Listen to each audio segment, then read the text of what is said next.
All right, we can hear me? Good, I know how to work one of these. All right, welcome. Before we get started today, for those of you that can, please rise for the Pledge of Allegiance. I pledge allegiance to the flag of the United States of America.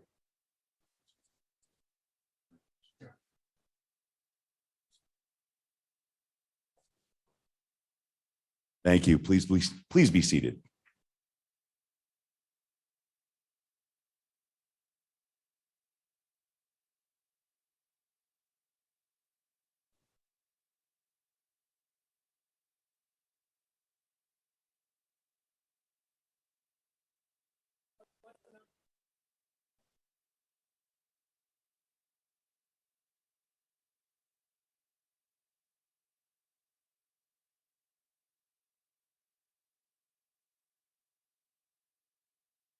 Don't worry, it happens professionally as well.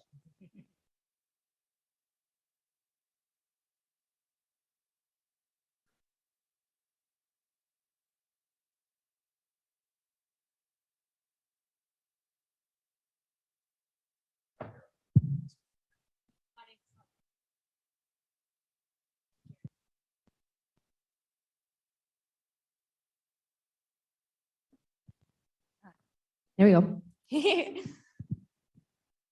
All right. So the Mayor's Youth Advisory Council, or MYAC, is a youth organization for high school students who are interested in community service or leadership development and engagement with government affairs. We've hosted candidate forums like these for City Council and the mayoral elections, and we're delighted to host a City Council candidate forum tonight. If you're a high school student or you know one that's interested in joining MYAC and getting involved with events just like these, you can check out our website. It's at meridiancity.org/MYAC, or you can just Google Meridian City MYAC and it should pull up.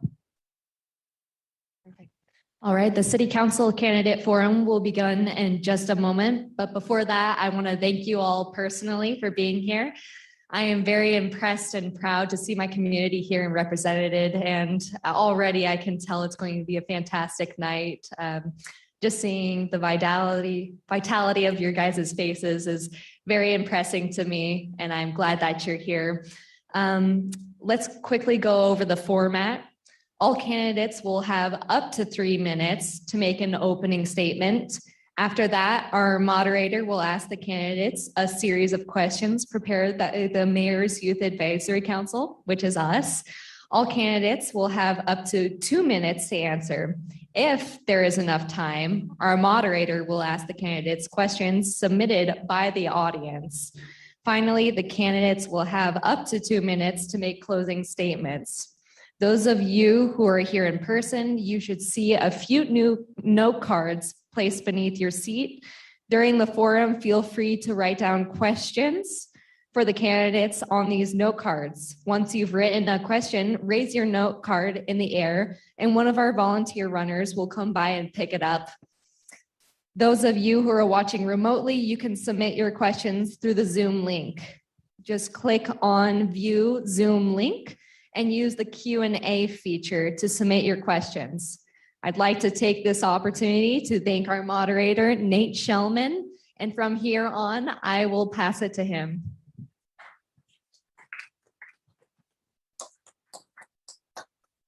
I will defer that applause. Can we please have a big round of applause for MYAC, the Mayor's Youth Advisory Council, for putting this on.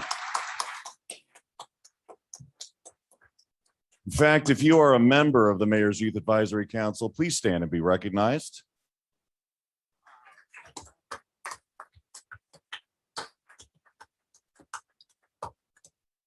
All right, some housekeeping. If you have a cell phone on you, please check it. Look at it now. Silence it. That means it makes no noise.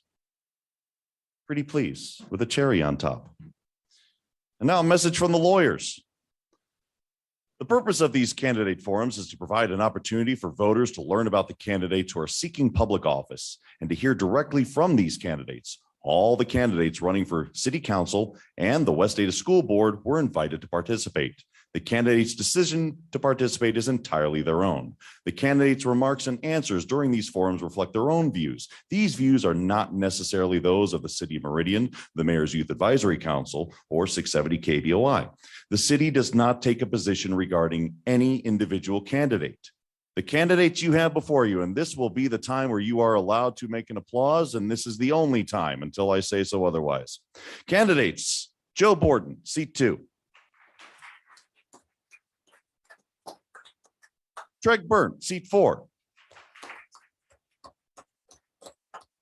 Adam Nelson, seat 4. Luke Kavanagh, seat 6. And Mike Hahn, seat 6. Candidates, in front of you, there's a gentleman. He has in his lap a sign that says 30 seconds. Can you read that? Good. We know how to work their microphones in case they go over. All right, you have an opening 3-minute remark. We start from left to right. Joe Borton, 3 minutes to you. Thank you, Nate. And thank you to MYAC for hosting this forum for the City Council candidates. As introduced, I am Joe Borton. I've been around the community for a long time. Married to 27 years to my wife, Sharon, and we've raised our family here, got a business in downtown Meridian, and both of our boys, now grown up, graduated from high schools here in Meridian. So I first got really engaged in this community about 20 years ago. I was president of the Chamber of Commerce here in Meridian, and surrounded myself with individuals who taught me how to care for a community and some of the responsibility that comes with it. And from that, I was given an opportunity to do just this, run for City Council and have a chance to serve, help make good decisions, listen to the community, and try and make Meridian a good place to raise a family and grow a business. I've had a wonderful time doing it. I take the responsibility extremely seriously. For folks that I've visited with here in this room, you know that I consider serving on City Council to be one of the most important offices around. It's an immense responsibility when you think about how much what the city does touches your lives, from police and fire service, clean water, your wastewater, your open space, building codes, fire safety. There's just so many instances when your city government impacts your life for better or for worse. That's a big responsibility. I feel that we've been doing a great job here in Meridian for that. And I look forward to the opportunity to continuing to do so in seat number 2. So thanks for coming out. Treg Burnt, your 3-minute opening statement. Thank you, Nate. I appreciate the opportunity. I'd also like to thank the MYAC group that is here for putting on this event. You guys do a fantastic job. When I did the MYAC forum 4 years ago, you guys did a fantastic job, and I'm so grateful to see the young people in our community engaged in making a difference. It means a lot. Thank you, Nate, for being here as well, emceeing. I'm also grateful to see my wife, Tiffany, in the audience. And a lot of family and friends. So there's some family that is watching from Pocatello this evening too. So thank you so much. So I moved here to Meridian in 2003. I moved here because of a job, and I shortly thereafter, former Mayor Tammy DeVeerd invited me to get involved with numerous committees and commissions. My past experience has been with the Parks and Recreation Commission. I was president of that commission for a while. I served on that commission for 3 or 4 years. I was also appointed to the the Planning and Zoning Commission before I was elected 4 years ago to City Council. So my roots in this community run deep, and there's a reason for it, because I care about Meridian. I care about what Meridian offers, and I care about the direction of where Meridian is going. some things that I like to do. I enjoy fly fishing. In fact, I was talking to Mark Johnson before I got here about our hunts coming up. Love to hunt. We love to go up to the mountains in Tamarack and to ski and to board. I'm a big supporter of the local pickleball community. Give it up, behind me in the back row.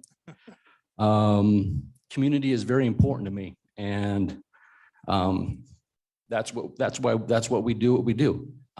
Because community is so vitally important to any city that you live in. Very grateful for the opportunity to live here. Very grateful for the opportunity to have served you, the citizens of Meridian, the past 4 years. And hopefully we'll learn something about why you want to elect me, keep me in seat 4 going forward. Thank you. Seat 4, opening remarks. Adam Nelson. Yeah, thanks, Nate. And again, I'm like everybody else, I want to thank the Mayor's Youth Advisory Council for putting this forum together. First timer, as you all know. My name is Adam Nelson. I'm running for seat 4, and I'm an Idaho native, born in Boise, moved to Meridian in 1995 and started a family. I worked construction trades as a young man. My wife Kelly and I worked hard to provide the stay-at-home mom lifestyle for our children. All of our kids graduated Meridian High School, the last one in 2020. 3 grown children later, and we still choose Meridian. We started our racing business in 2003. Since 2009, we've been running the Meridian Speedway along with a couple of partners through a lease under the Meridian Dairy and Stock Shows. A few reasons why I'm running. First of all, this seat was unopposed as the deadline approached, and I think that every seat should be challenged as a matter of principle. I feel like more citizens should stand up and be involved in our city's future. I also think that regular citizens with different businesses, different business and educational backgrounds should be elected so that the citizens can experience a diverse level experience set. And that's what my, excuse me. I know, odd pause. Anyways, I'm running to put forward a constitutional conservative platform that my supporters expect from a candidate like me. I believe that Meridian citizens and the employees of the businesses of Meridian have the right to freedom that includes personal choice and taking personal responsibility when faced with unlawful mandates of any kind. These are restrictions on our pursuit of happiness. I support responsible growth, fiscal responsibility, transparency. I support Second Amendment and making Meridian a two-way sanctuary. I stand with the men and women in blue.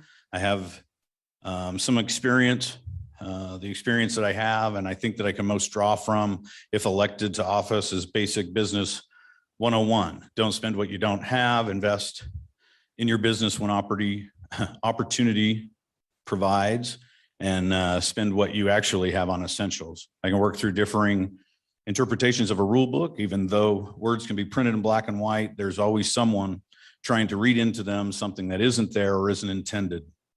Helping our participants at the Speedway understand through discussion and persuasion is a common occurrence, and I think I would be an asset when working for the people of Meridian. I'm a Meridian citizen. I'm not a politician. I got 30 seconds with fancy words or well-written speeches. I'm a common sense guy that speaks up on positions of liberty and freedom, and I want to be able to stand up for you. I'd appreciate your vote November 2nd. Seat 6, Luke Kavanagh. Thanks, Nate. Thanks, Mike. Joseph, Audrey, you guys are doing a great job. My girlfriend was the very first government affairs advisor for MYAC, and it's just really cool to see the growth and the development of this program. I also want to thank the mayor for continuing to invest in MYAC. I think it's a great program that serves a tremendous need in our community. So good evening, everyone. My name is Luke Kavanagh. I'm a candidate for City Council seat 6. A little bit about me. I grew up in Meridian. It's my hometown. It's the town that I want to see my one-day grandkids grow up in. I was downtown Meridian's paperboy. And if anybody who knows me knows that it's not uncommon for me to start talking about this community. It's one of my favorite subjects. Meridian's special. And I think that it requires a certain type of leadership. And it's one that I'm really pleased to see so many of you taking a special interest in our community and in these elections. So often local elections get ignored. And they're quite frankly the most important election that we have. We don't land on the 24-hour cable news. You don't get to read about us on Google News alerts, but the decisions that this council makes impacts your lives tremendously. And I take that honor to serve in this capacity, in this community, as a top priority of mine. So a little bit about me. I work for the sister arm of the American Cancer Society. It's called the Cancer Action Network. Every day I get to represent cancer patients, caregivers, and survivors in the halls of government. Aside from my job on city council, it's the most rewarding career I've ever had. I think one of the things that's really important about our leaders too is that they're involved in the community. They serve. We've heard that from many of the folks that have already spoken up tonight. I had the great pleasure of serving on the Meridian Food Bank Board. I have had the distinct pleasure of being on the Learning Lab Board and helping underprivileged individuals learn the power of reading. So why am I serving here? I think it's really important that that you be the type of an elected official that you'd want to elect, or you serve as the type of elected official you'd want to elect. And so things that are important to me are being really fiscally minded. I know that it's not my tax dollars, it's your tax dollars. And so we're really mindful about how we spend those. One of the things that I'm really proud of is that we pay cash in Meridian. This year, the city council approved 2 new fire stations and a new police station. We paid cash, no debt. As somebody who goes around and meets with other elected officials from around the country, I can tell you that is unique. We are a very fiscally minded community. We're also a community that has been really prosperous because we're a safe community. And so I continue to be a strong advocate for law enforcement.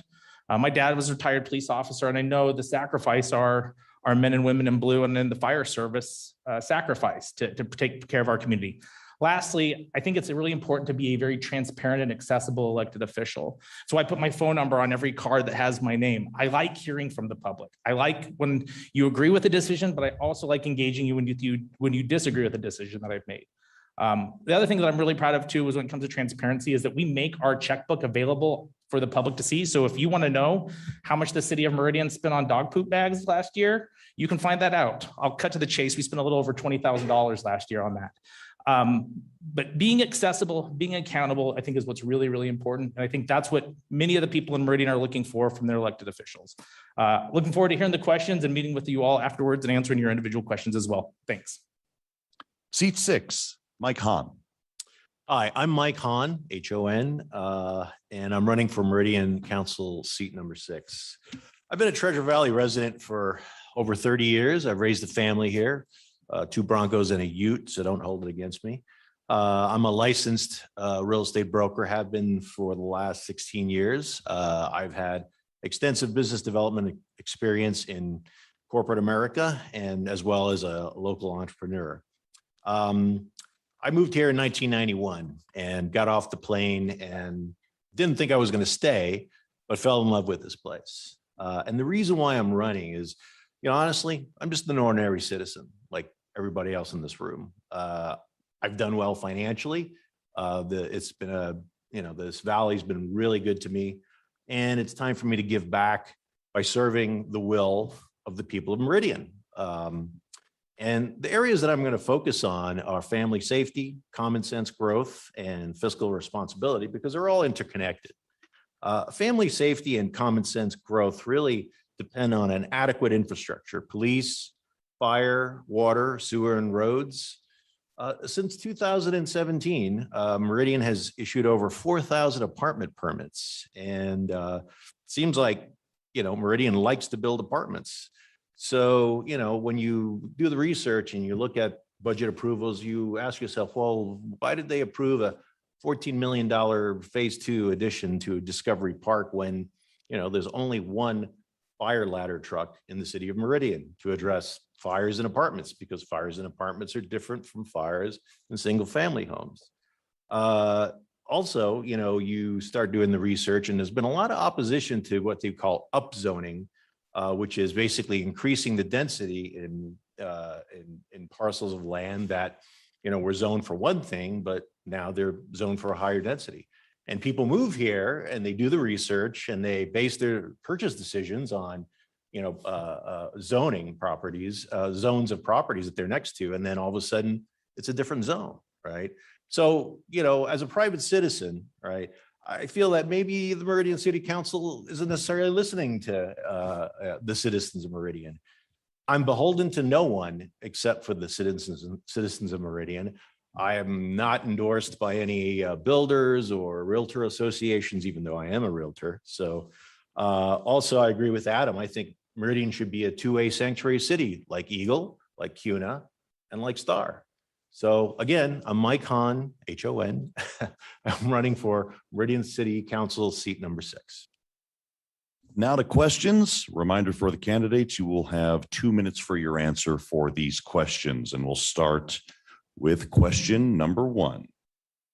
What motivates you to participate in local government despite the many difficulties such a position brings? This question goes to Treg Burnt first. The reason why I'm so involved is because of my love for this community. I moved, like I said, I moved here in 2003, and I got heavily involved right off the bat with different committees and commissions, and I did that for a reason. I grew up with the mindset of service above self, and that mantra has stuck with me since childhood until now. I feel like in the city of Meridian, we've done a great job managing growth. And as city council president, I believe that the policies that we put forward to this community have been top-notch and excellent with while listening to the needs and wants of our community. So very grateful for you being here this evening, and excited for the dialogue going forward. Mr. Nelson. Yes. We the people starts from the ground up, and I just think that regular citizens, when they've put in maybe a half a lifetime of work, whether it's through a job or a business, their family's in a spot where you can afford to take the time to give back. I think that you should. I think we all need to be accountable for the future, for our kids and for this city. And I'm just here to be involved and prove a point that regular folks can have these seats at any time. All you have to do is stand up. What motivates you to participate in local government despite the many difficulties such a position brings? Mr. Kavanagh. 2 reasons. Gunner and Lincoln, my 2 boys. We call Gunner the Gun Show, Lincoln's Pork Chop. I'm sure Pork Chop's watching on YouTube right now. But those are my boys. And I touched on this when I opened things up. I want them to want to continue to choose to live in Meridian, just like my parents chose to live in Meridian, like I choose to stay living in Meridian. And so, and let's cut to the chase here. It's not that difficult being a local elected official. We get to do really amazing things like build fire stations with ladder trucks and parks. We create opportunity. We create sense of place for our community, a place that we're proud to call home. Again, when I was a kid, Meridian was 5,000 people. We're 125,000 people now. It's because people are choosing to live here. And I want to keep it a great place for them and for their grandkids and their grandkids' grandkids. Mr. Hahn. So really 2 things like him, common sense and growth.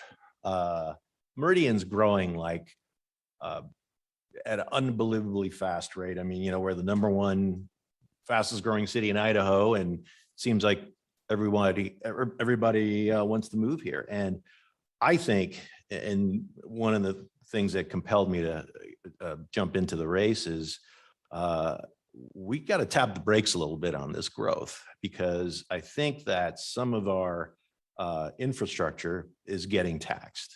I mean, I'm in real estate, so I should be the one that says, yeah, let's grow as fast as possible, because I make money when we have growth. But even myself as a real estate professional look at this and go, yeah, I think we're growing a little too fast. So I think we got to look at some things before we implode or explode. So that pushes me, that kind of pushed me into doing something and not just remaining a private citizen and complaining. So What motivates you to participate in local government despite the many difficulties such a position brings? Mr. Borton.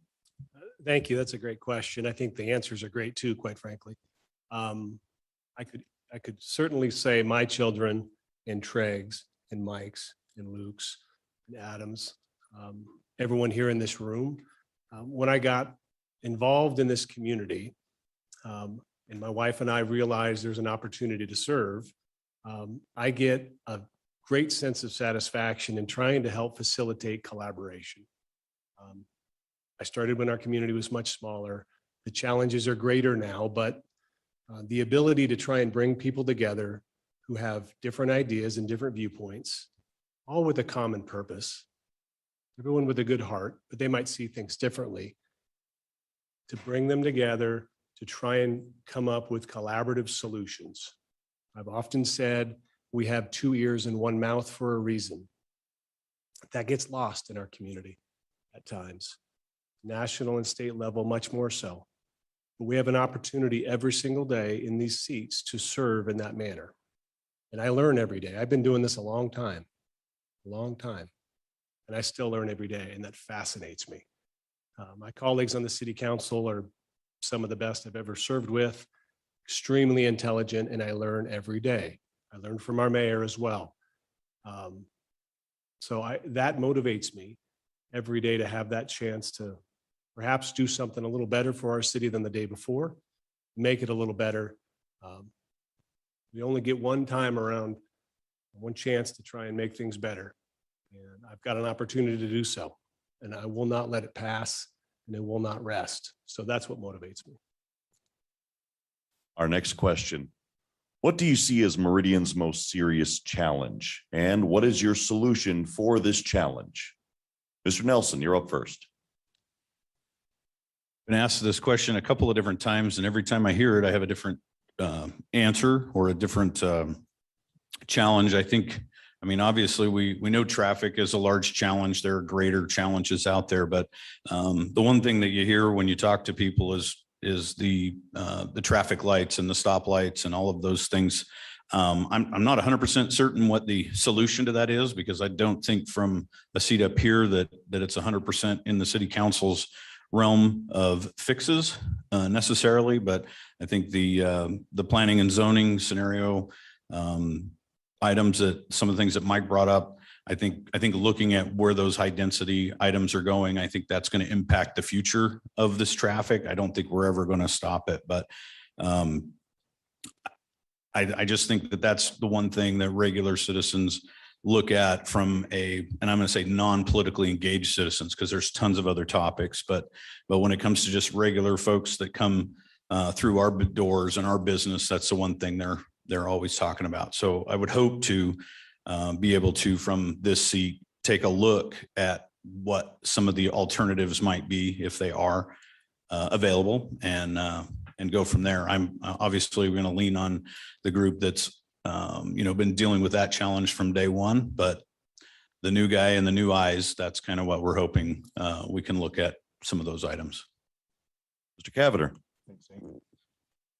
Throughout tonight's forum, you're probably going to hear every council member talk about growth at some point or another, because I don't know if you know, Meridian's growing. So this will be my portion where I talk a little bit about growth, particularly related to transportation. When we start talking about city infrastructure, police services, fire services, parks, water, wastewater, the city of Meridian does a great job.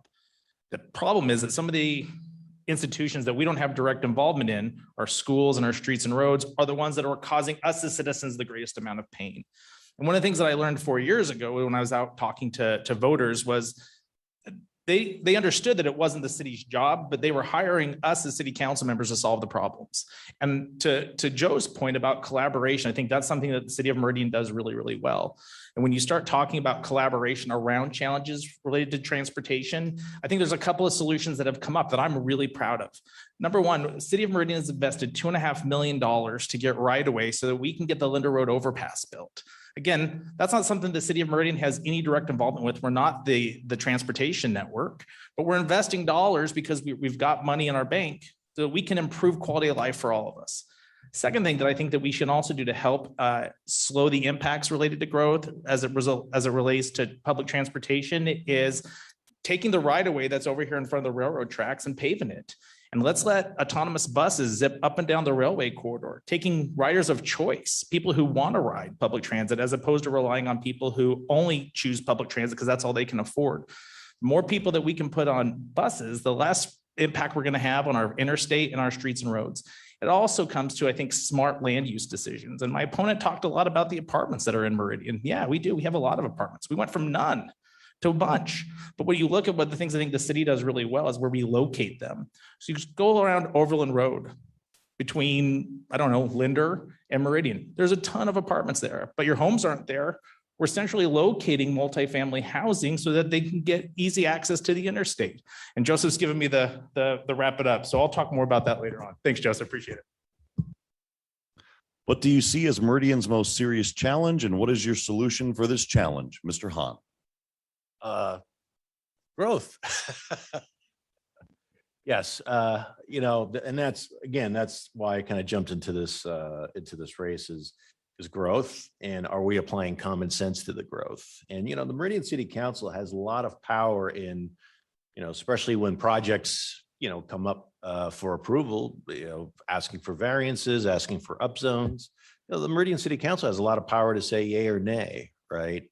And I think maybe we should step back a little bit and take a look at some of these projects to see, well, how are they affecting the roads that we apparently, we don't have control over? How are they affecting the schools that, we don't have control over that either, but we do have control over, well, how many units are we going to put out there, and how many more cars and traffic are we going to put on the road? So, that's, to me, is really number one. So.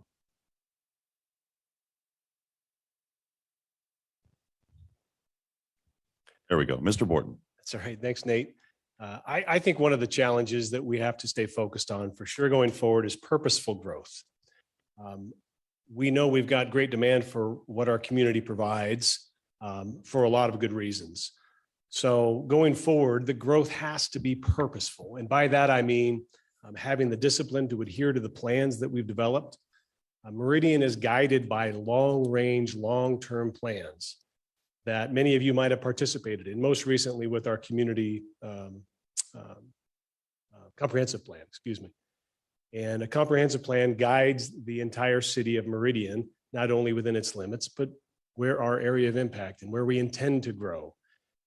And through collaborative input from the community, it describes the types of land uses we intend. You'll be surprised perhaps to know that Meridian is less than 60% built. Meridian has planned a large area outside of its city limits through collaboration with our citizens. So having the discipline to be true to our plan, both the comprehensive plan, our consolidated financial plan, these are long-range planning tools that have been adhered to in the past that have made Meridian successful today. We have to have the discipline to have purposeful growth and adherence to these plans, not chase shiny things and not chase the newest thing that comes around, but think long-term. That's our obligation to our citizens. What do you see as our city's most serious challenge, and what is your solution for this challenge? Mr. Byrne. My turn. Great. Thank you. Great question. And it's a love fest of growth up here, it sounds like, because you're probably not going to hear anything much different from me. Responsible growth is our number one challenge by far, no questions asked. The solution, somewhat like Mr. Borton talked about, is our comprehensive plan. And this is a document. I wouldn't say it's the gospel, but I will say that it's a living, breathing document that shows us where to grow and how to grow. This document was put forth and agreed upon by citizens just like yourselves. They had input just like you do, and we listened to them. Along with that, our regional partners. We had representatives of Compass and West Ada School District and ACHD, Idaho State University, the Meridian Chamber of Commerce. Sean Evans is in the audience, I can see, had great input on this document along with city staff. By the way, our city staff is the best in the region. They do such a great job doing what they do. We took this document, and it's a document that you will see from me going forward, sticking to it 100%. As a city, we've always believed in having growth pay for itself. So we need growth to pay for the city services that you guys have come to expect and to enjoy. Whether it's fire, whether it's police, whether it's wastewater, the water you drink or the water you flush. All right. These are all very important things that you guys, citizens of Meridian, have come to expect a high level of service from us. And that's growth pays for that. So that's it. Thank you. Next question. How does your experience qualify you to be a city council member? Mr. Kavanagh. Thanks, Nate. That's an awesome question. I think I bring a diverse background and skill set. Again, not just growing up here, but I was very fortunate in 2008 that I got to be the city's community liaison. It was my job to work with you, the public, about the issues that were important to you. I got to help the youth council. I got to help our faith community. It also allowed me to learn a lot about the city. And when I was elected 8 years ago, I thought I really understood how our city functioned. And I thought I understood about budgeting and land use. And it turned out that I was wrong. I didn't know everything. And kind of get to Council Member Borton's point, we're always learning. So I think that the other piece that really has me stand out to be the right candidate is my availability. So I love talking to folks in the checkout lane, online. A week doesn't go by that I don't get a phone call or an email where somebody's wanting to inquire about the city. Being available, being accessible, and engaged with the voters, with our community has always been my top priority. And I think that's something that has me well prepared to continue to serve. Mr. Hahn. What was the question? How does your experience qualify you to be a city council member? So in my years of being an entrepreneur, as well as being in corporate America and mainly focusing in business development, you've got to get people to agree, right? And in order to do that, you've got to figure out people's motivations. And that's one of the skill sets that I have is, you can't close deals. You can't sell stuff. You can't, create agreements and get them signed without understanding the different parties' motivations. And this is understandably, it's government, but just like in the world of business, all organizations are run by people that are motivated by one aspect. And then there's the organizational motivation. So I'm pretty good at kind of getting down to, what makes individuals as well as organizations tick, and utilizing those, the motivations to, make everyone agree to getting a project moving forward or, getting behind a cause. So that's what I bring to the table. Mr. Borton. So I have a pretty diverse background. My schooling is economics and law.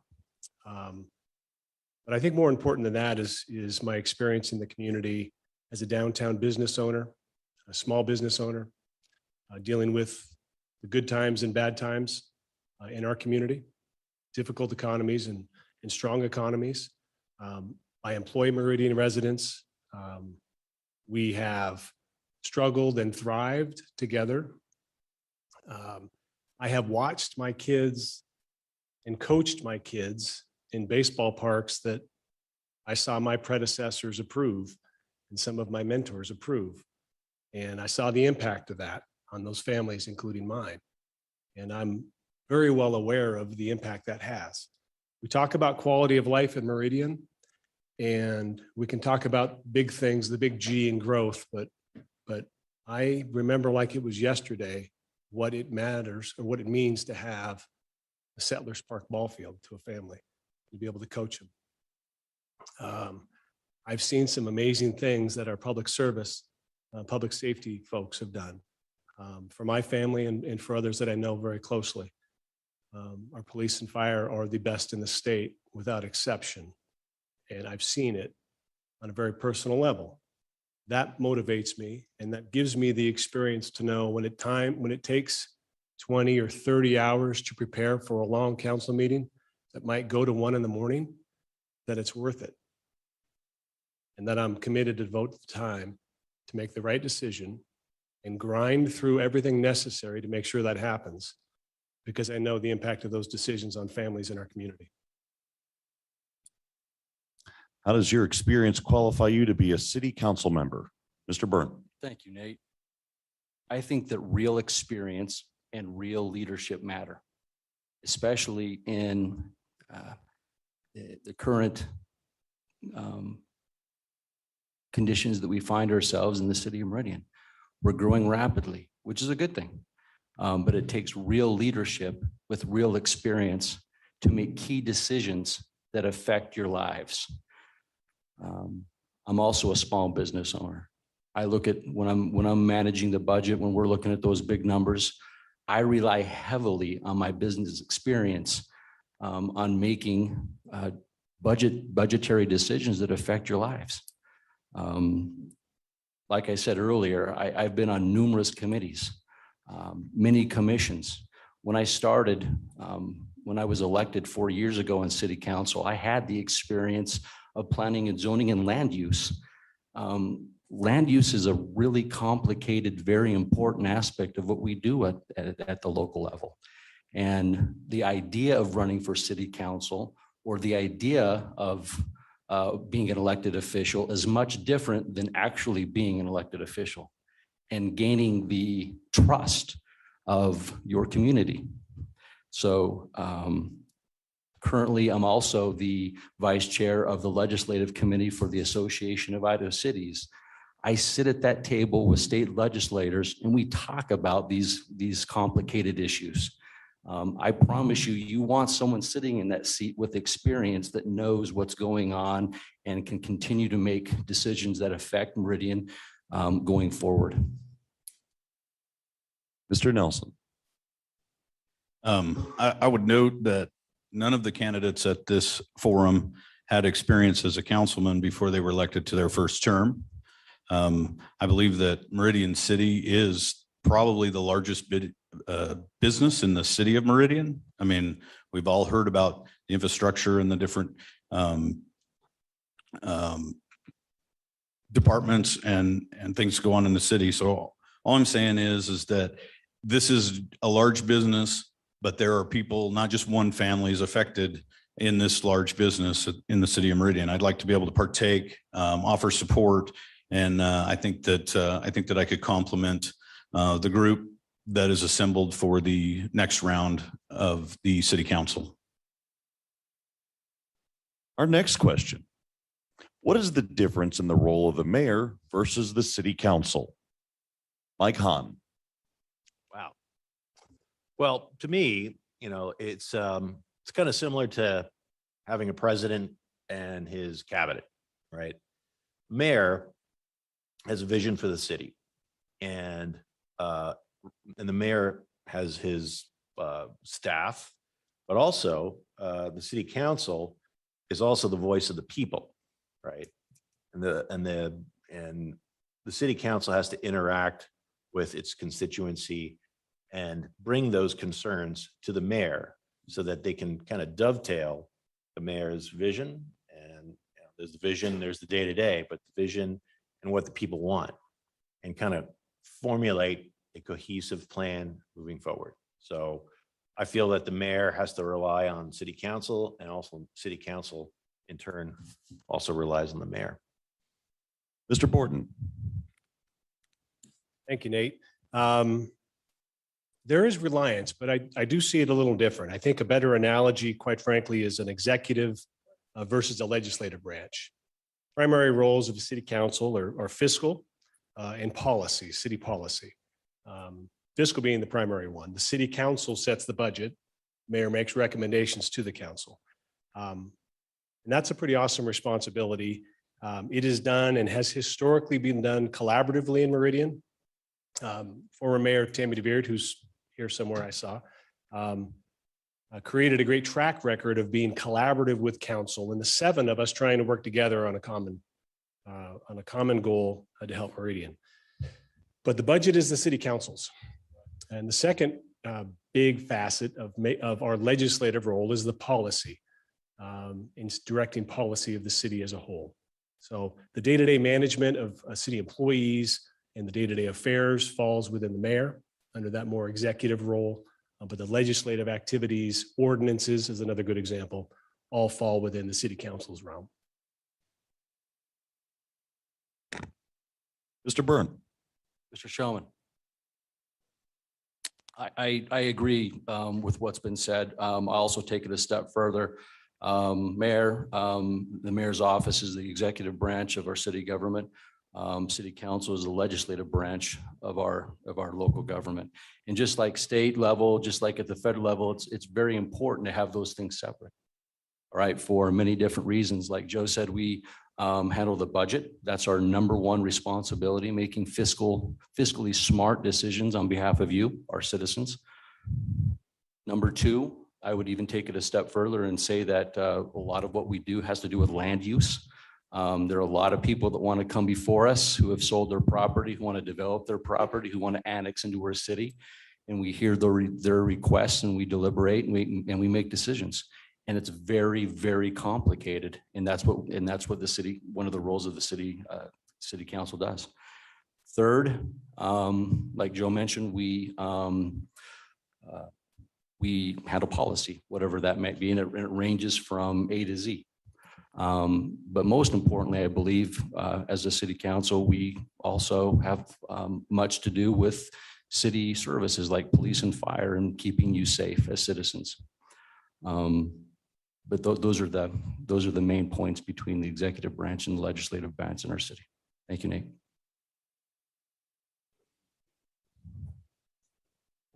There we go. What is the difference in the role of mayor versus city council? Mr. Nelson. Well, because I'm last or second to last, I think these fine gentlemen have all laid out pretty clearly the difference on the books. I think that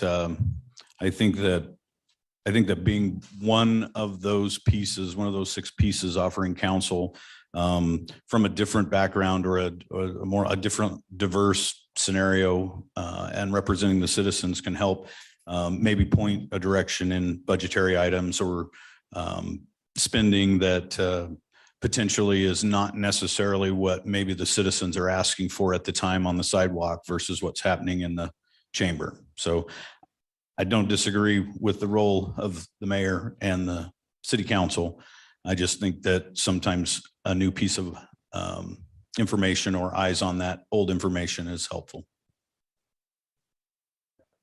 Thanks, Nate. Not much left to touch on, but I think there is one important piece, because I think sometimes some people in the public don't necessarily recognize the city council has no authority over staff, right? So the mayor is our CEO, and all of our city employees, our great city employees, report to him. And that's not a role that the city council has. That can be challenging at times, right? Because we rely as council on city staff to help us in the decision-making process. For instance, this week I got a call from a constituent. They're trying to put a reader board at their church, and they're having some issues getting the permits. And so again, I'm not going to call a department director and say, this is what we need to do, but I rely on them to give me advice, understanding, interpreting our code. We have really great planners here at the city of Meridian who are true subject matter experts, and make sure that we as the council have all the information available to us to render decision. But that's not something that we have direct control over, as to this planner does this or that police officer does that. And again, it goes back to being a collaborative leader and working with the mayor and working with our employees.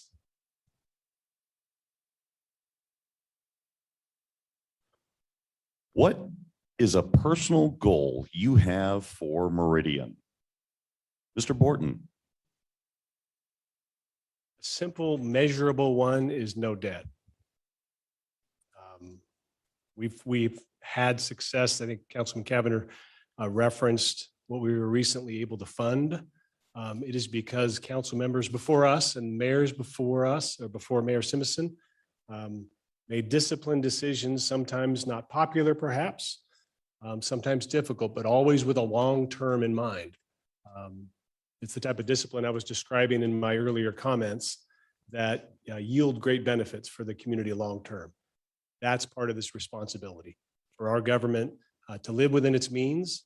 And we are wildly successful right now, in large part because of that discipline from those that preceded us. So I'm committed as a measurable goal that's easy to define to ensure we do everything we can to remain a debt-free city. Mr. Byrne. Mr. Showman. I would have to say that one of my top platform priorities is for sure the downtown corridor.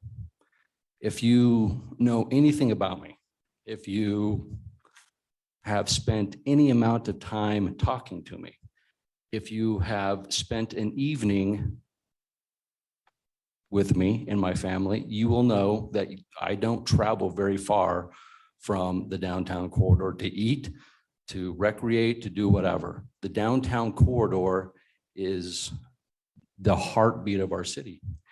And if you look at what's happening in the downtown corridor, and all of the new businesses that are coming to downtown, restaurants, bars, retail space, small businesses, they're coming to downtown. They want to work and patronize downtown.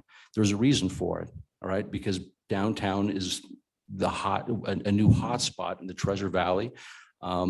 I feel with my role as a board member on the Meridian Development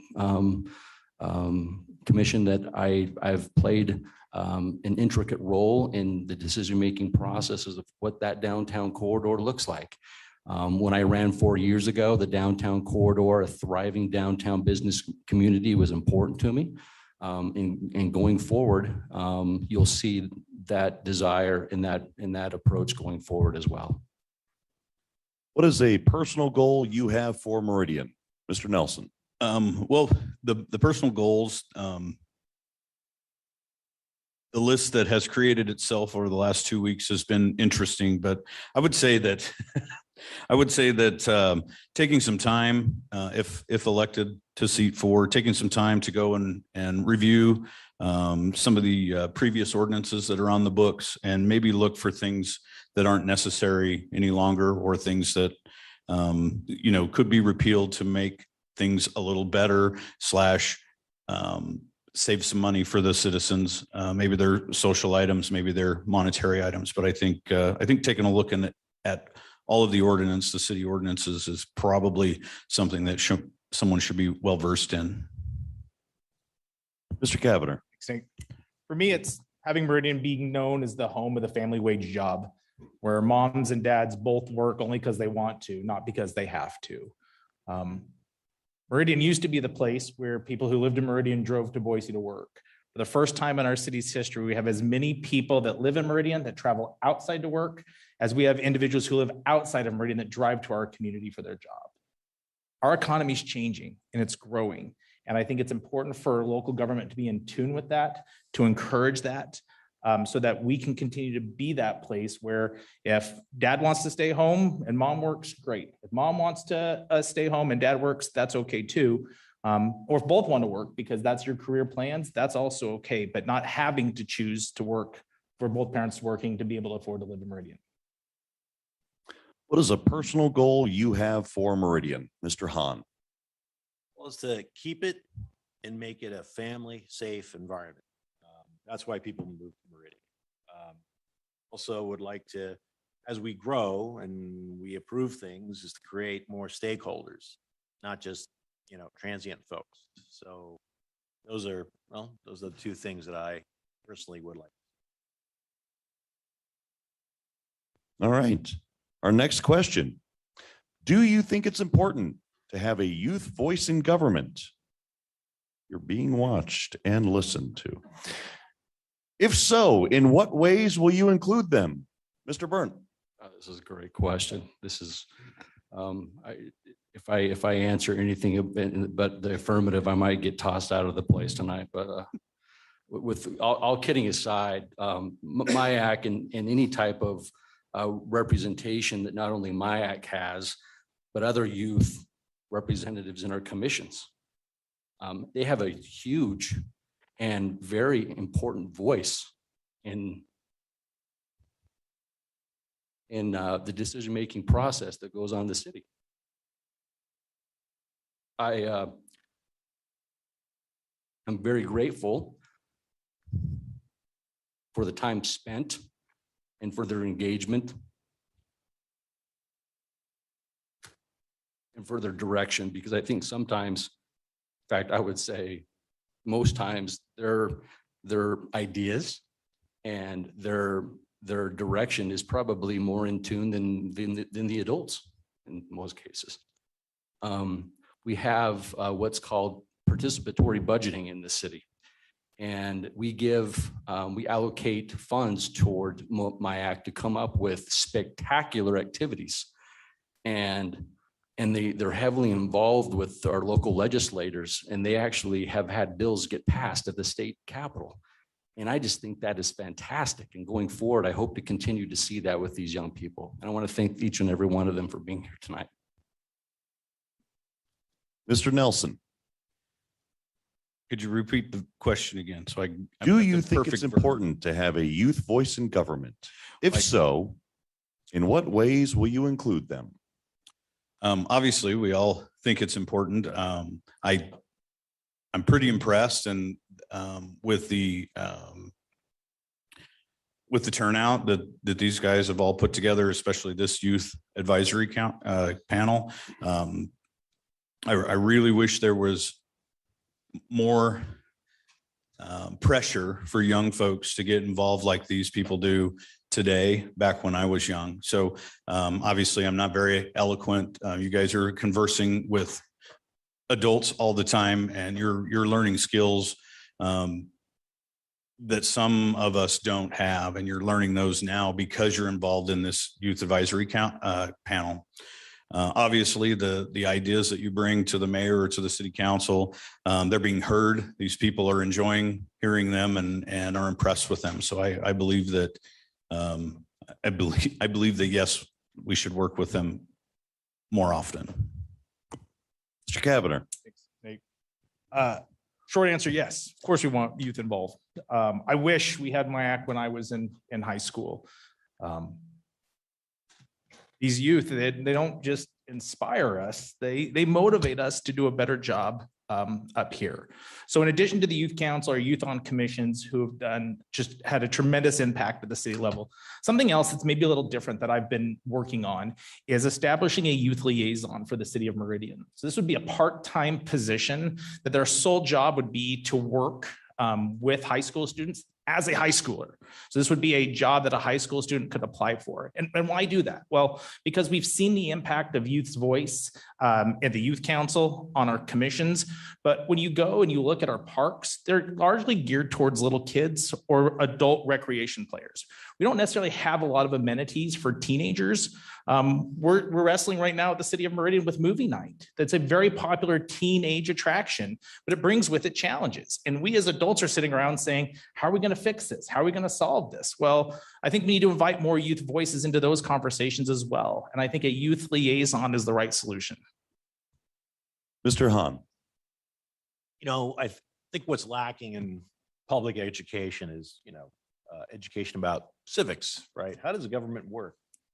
I think that potentially you could create a program where maybe individual city council members go down to as far as, middle schools and visit with middle schools and kind of explain how city government works, right? Because I don't know if that's done at this point in time, but from middle school through high school, I think there should be a consistent, interaction between city council members and, teachers and who teach civics and in that respect. So that would be what I'd want to do. Mr. Borton. Nate, absolutely. It's funny when you ask the question, I think about how and when I first got interested in politics and service in government. And it was in high school here in the Treasure Valley. And we are not far off from having a MYAC graduate run for the Meridian City Council. We've talked about that, and it's coming. It's going to be fantastic. They don't serve here, they'll serve elsewhere. And I think about the answers you hear if you ask Mayor Simison how and when he got the fire lit to serve and to give of himself. And it's back in the high school days. Mayor Tammy's the same way.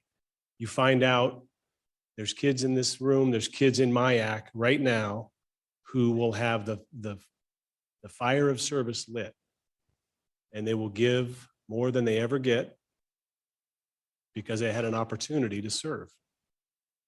I think MYAC is an exceptional organization to provide that opportunity for young adults in our community.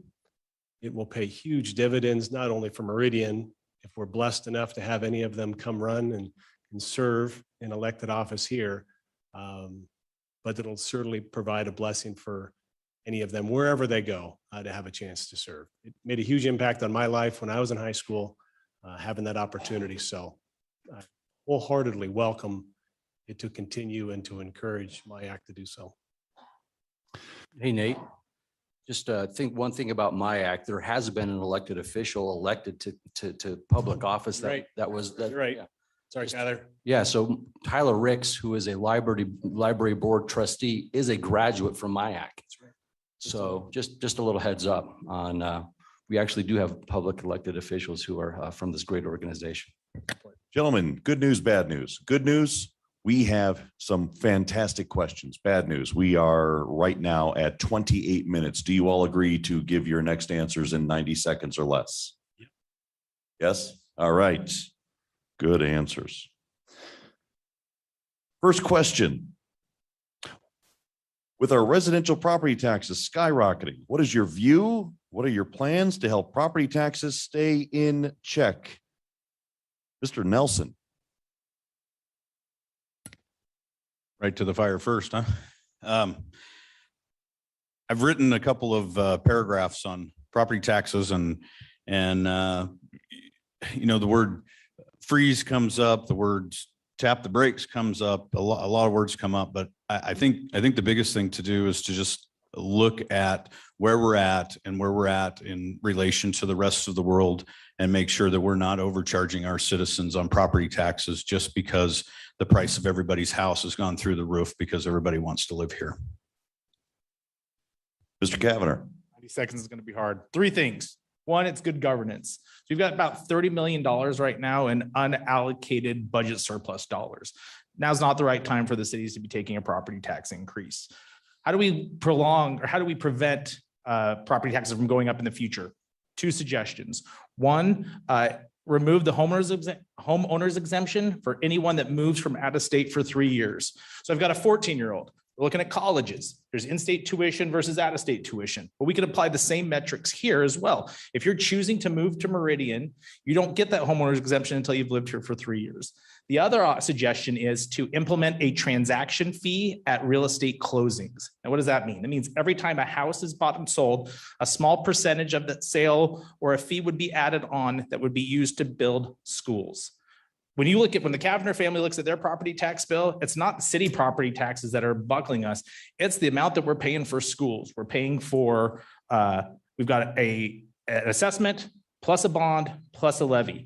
Those are the things that are impacting the Kavanagh family. And I think that that's an easy solution. Use a transaction fee to build new schools. Mr. Hahn. Yeah, if you look at the way your taxes are broken out, you know, the city of Meridian probably levies, you know, their levy on your property is not as much as, you know, all the different bonds, mosquito abatement, library district and all that. So it's a tough call. And I think, you know, from my perspective, when you're in business, you have to look at where you're spending the money so that you don't have to keep grabbing money from the taxpayer. So I would probably look at it from a budgetary perspective, which is even tougher because the city of Meridian spends its money pretty well and is pretty tight, but I think there could be areas of improvement. So. With residential property taxes skyrocketing, what is your view? What are your plans to help property taxes stay in check? Mr. Borton.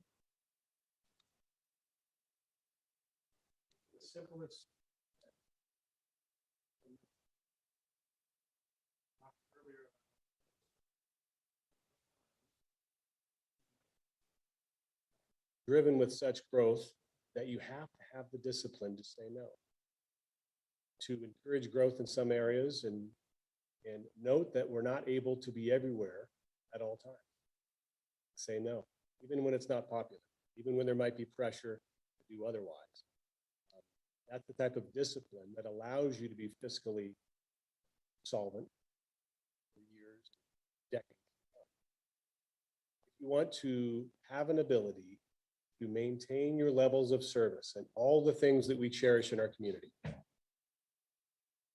still have growth, you might be confronted with an opportunity where you have to stay now in order to protect.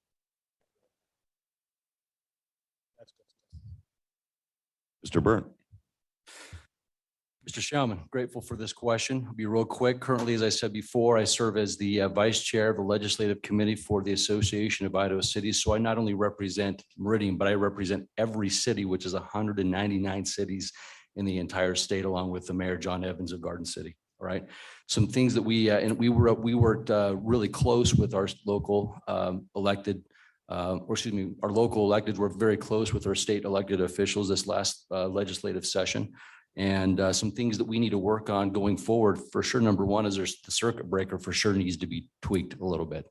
Homeowners exemption for sure is too low. And we need to make sure that we create legislation that that exemplifies not necessarily how much your house is worth and how much your house is increasing in value. So we need to work with the different counties to make sure that that growth makes sense and that it works well with those who are on fixed incomes, along with those working professionals in the city of Meridian. I mean, I think we spoke before. We also just need a more collaborative approach, especially with our state elected officials. And this next legislative session, you'll see that for sure from me. Next question. How did or would you vote on the sexual orientation gender identity ordinance in Meridian that allows biological males to use women's bathrooms? This question goes first to Mr. Kavanagh. So if you're referencing the city's non-discrimination ordinance that we passed in 2018, I voted in favor of it. Mr. Hahn. Well, as a common sense conservative, I would have voted no. And really the reason for me is I don't think it's the city's place to legislate feelings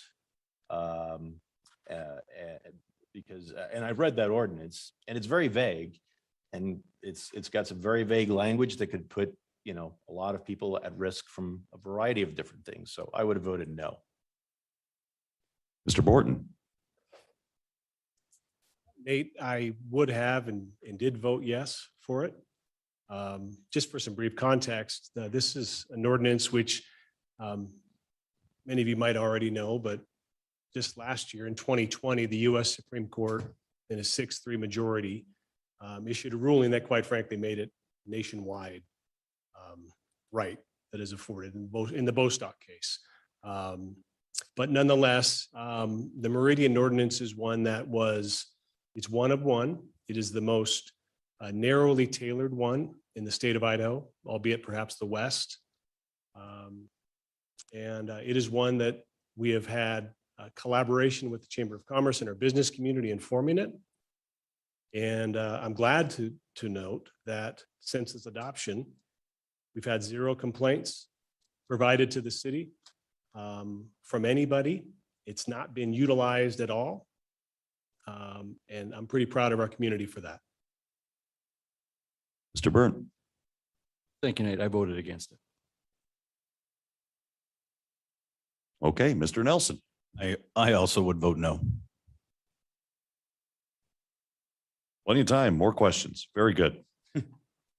What is the line between necessary and unnecessary government? Mr. Hahn. Wow. What is the line between necessary?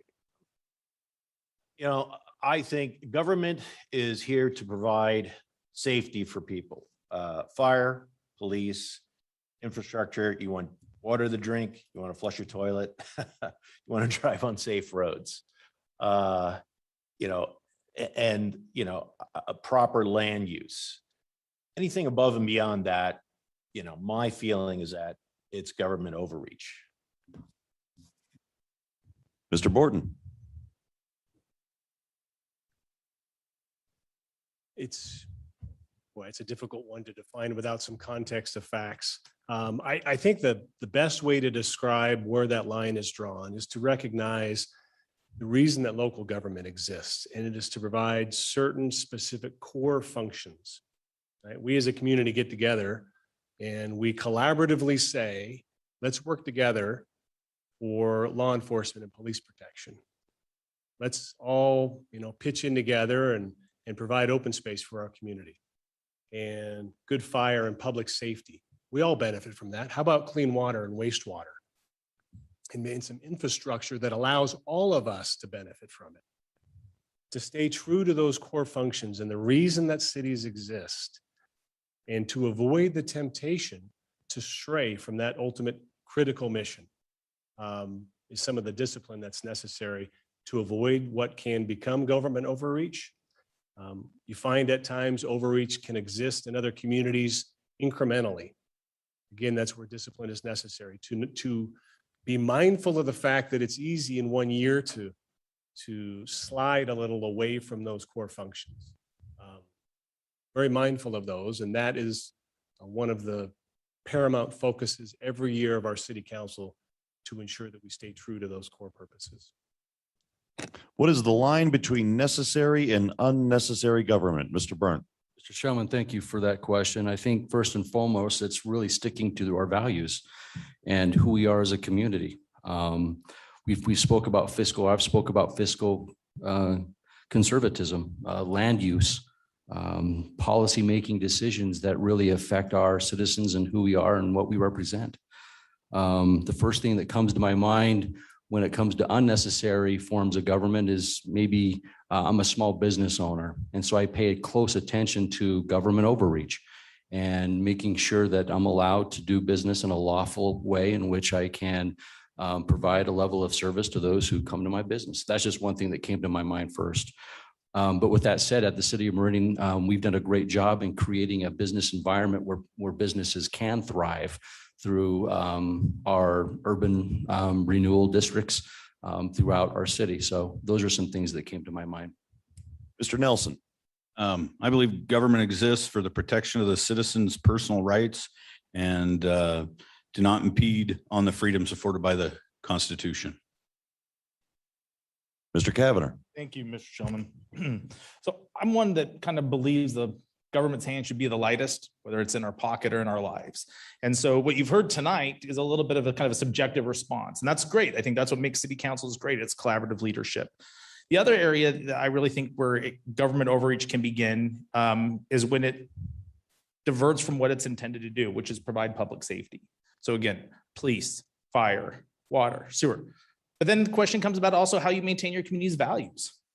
Parks may be government overreach to some, but I'm really proud of our parks.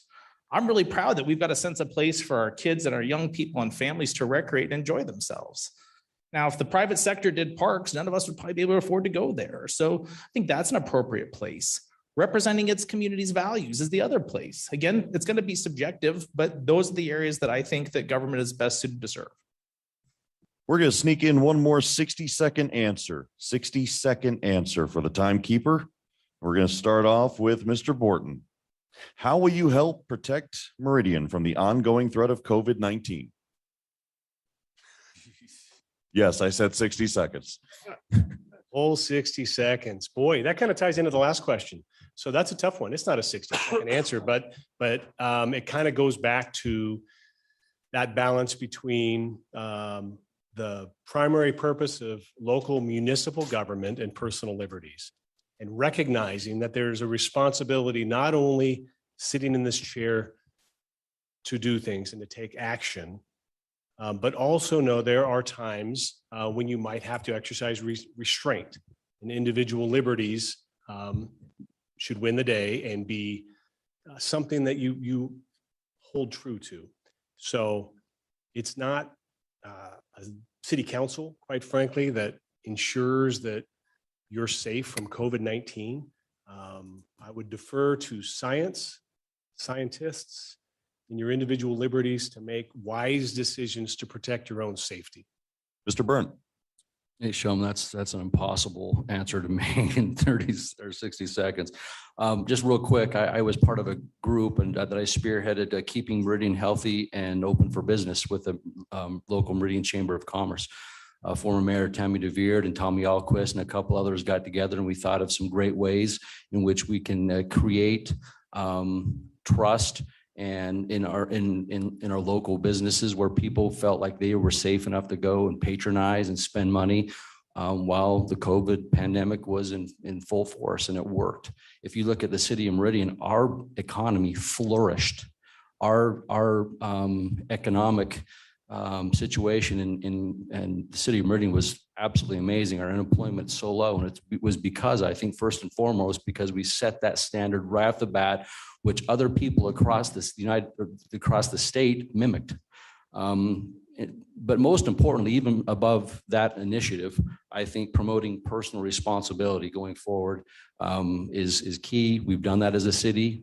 We are doing that as a city, and we'll continue to do so. Mr. Nelson. Personal responsibility is 100% the way that I would continue to deal with the COVID-19 topic, right? So all of these citizens, if they have the flu, if they have a cold, if they have a broken leg, they go see their doctor and they deal with their medical issues on their own. I don't believe it's the place for any municipality to be telling folks how they should deal with their own health. Mr. Kavanagh. Thanks, Nate. It's an interesting question. I think probably our city council or city councils across the country would have solved the COVID-19 pandemic already if they had the ability to do that. So I don't know what we could do as a body to solve a global pandemic, but I can talk a little bit about some of the things I think that we can do as individuals, and that's encourage personal freedom. And I think the second part is one that we're not very good at right now as Americans, and that's providing grace to those who think differently than us.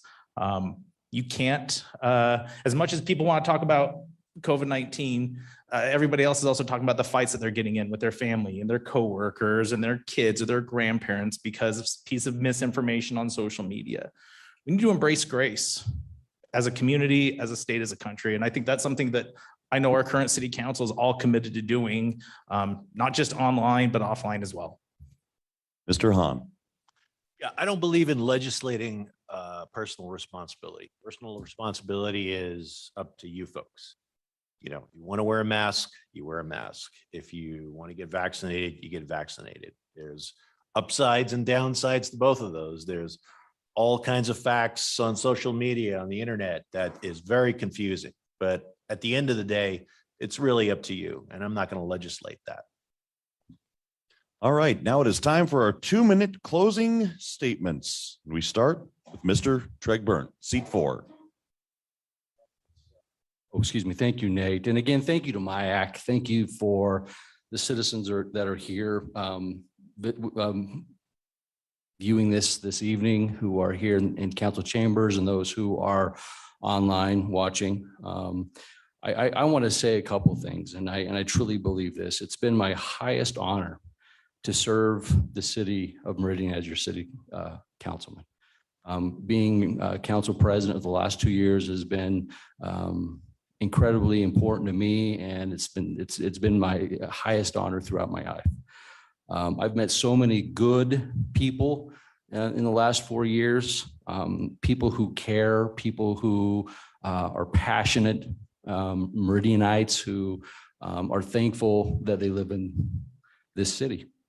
And, you know, I've been lucky enough to have made long-term friends in the last 4 years, and that will last a lifetime, and I'm so grateful for that. I love Meridian. I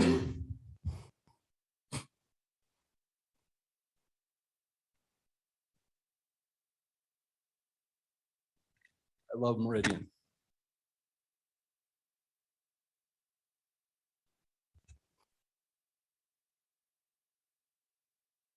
And I especially love serving Meridian. It's been, like I said, my highest honor, and I ask for your vote on November 2nd. Thank you so much. And again, thanks for coming this evening. Closing statement, seat 4, Adam Nelson. Thanks, Nate. From the beginning of jumping into this race, I've started out by saying I'm not running against an opponent because I'm not running against Treg. I think he's a stand-up guy. He's treated me with the utmost respect since he learned that I was in the running for his seat, which is great. But I personally want leaders that aren't afraid to lead by example, speak up on positions of liberty and freedom, be prepared to defend them and the citizens that elected them. That's the type of councilman that I intend to be if elected. So help me God. Closing statement, seat 6, Luke Kavanagh. Thanks, Nate. MYAC Mayor Simison, thanks for a great event. Thank you all for coming.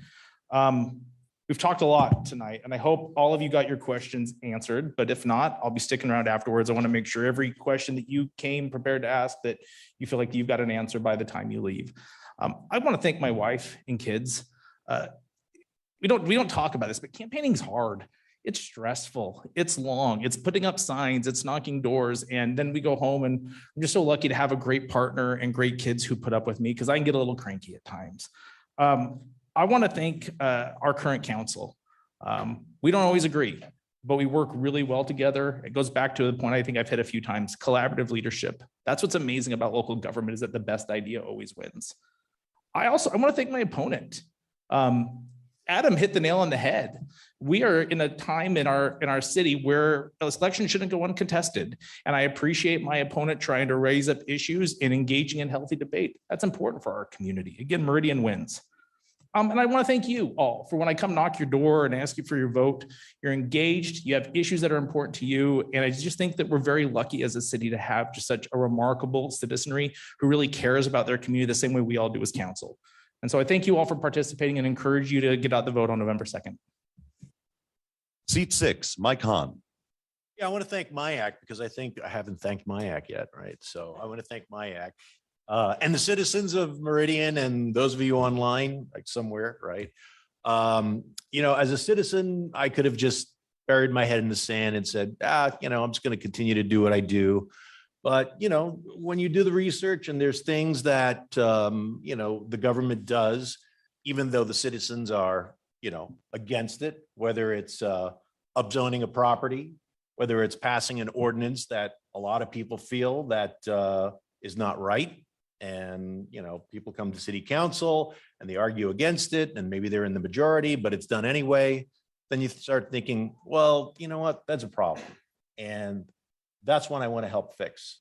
Where Meridian's going in kind of the right direction, but there needs to be a course correction. Sorry. There needs to be a course correction.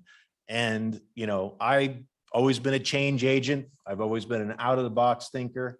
And I think I can help the city council and the city correct the course. Again, Mike Hahn, running for Meridian Council seat 6. Vote for me November 2nd. Thank you. Seat 2, Joe Borton. Closing statement. Thank you, Nate, and thank you, MYAC, for hosting this forum. I think one of the comments that stuck with me,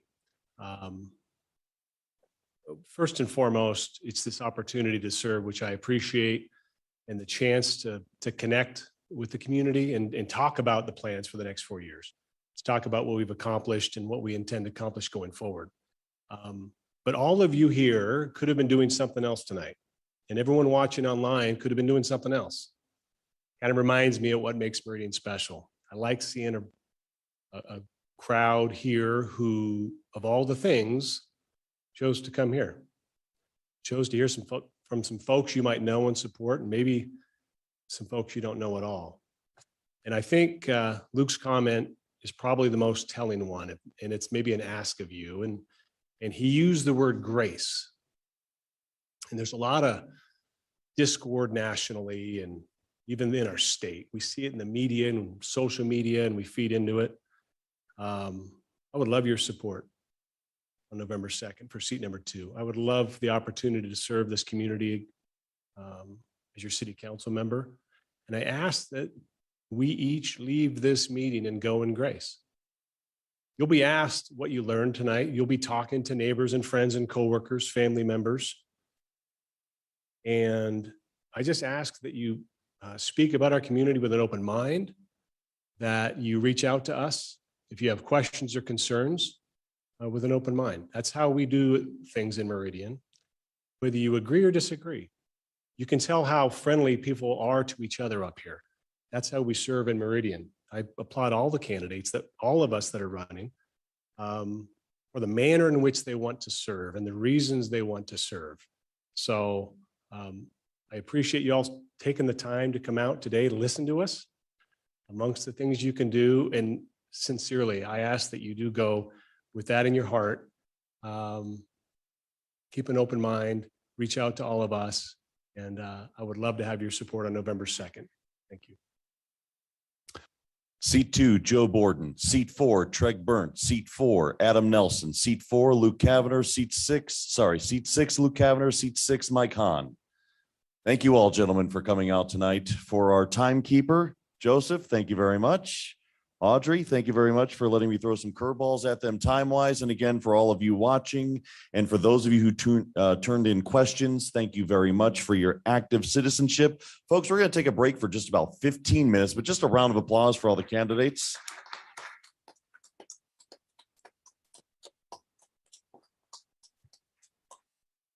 They're going to be out at the atrium if you want to, in the lobby there, if you want to ask them some more questions, but be back here in about 15 minutes for the West Ada School District Board of Trustees Candidate Forum starting at 7:45.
quorum here in just about 2 minutes. So consider this your 2-minute warning.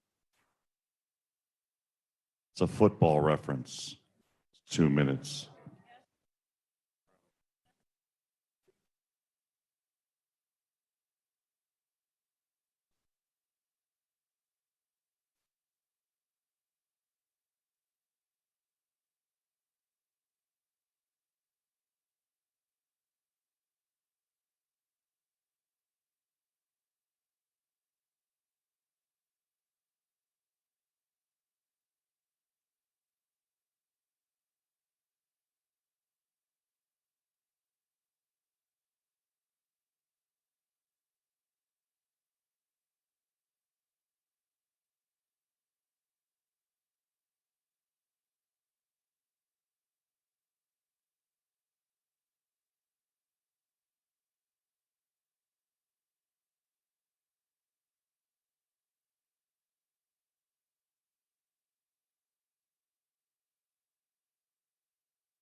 Okay, it is 7:45, so we are going to get started with the West Ada School Board Trustee Forum.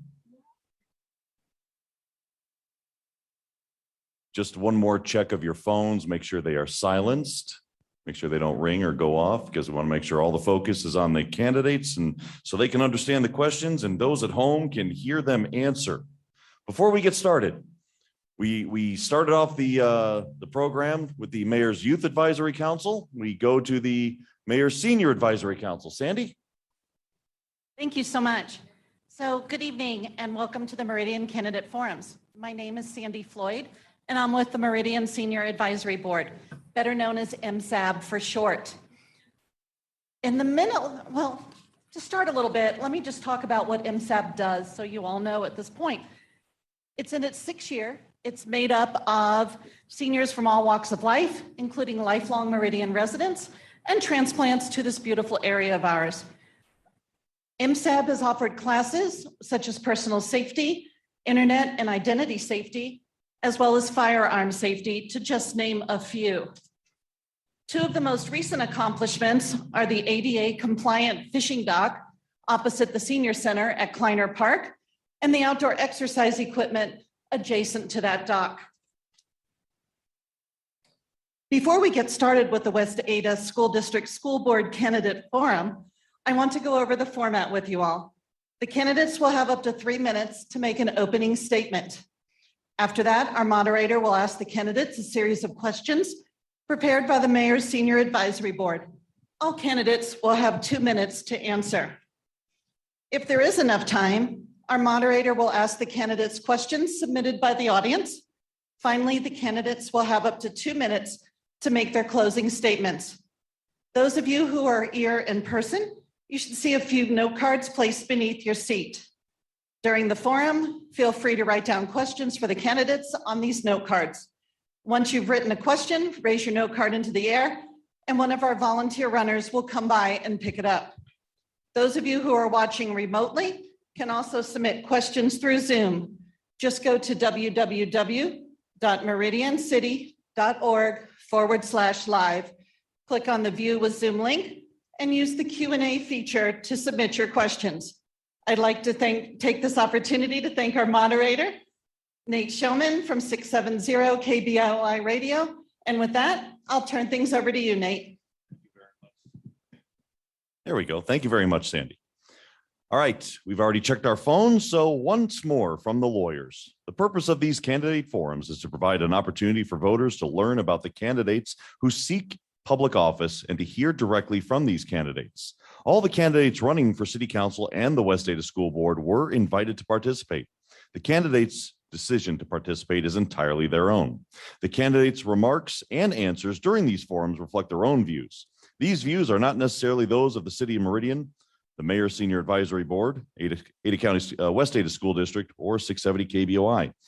The city does not take a position regarding any individual candidate. With that said, please give a hearty welcome to our candidates tonight, Brent Hart for Zone 1 and Anita Beckman for Zone 2.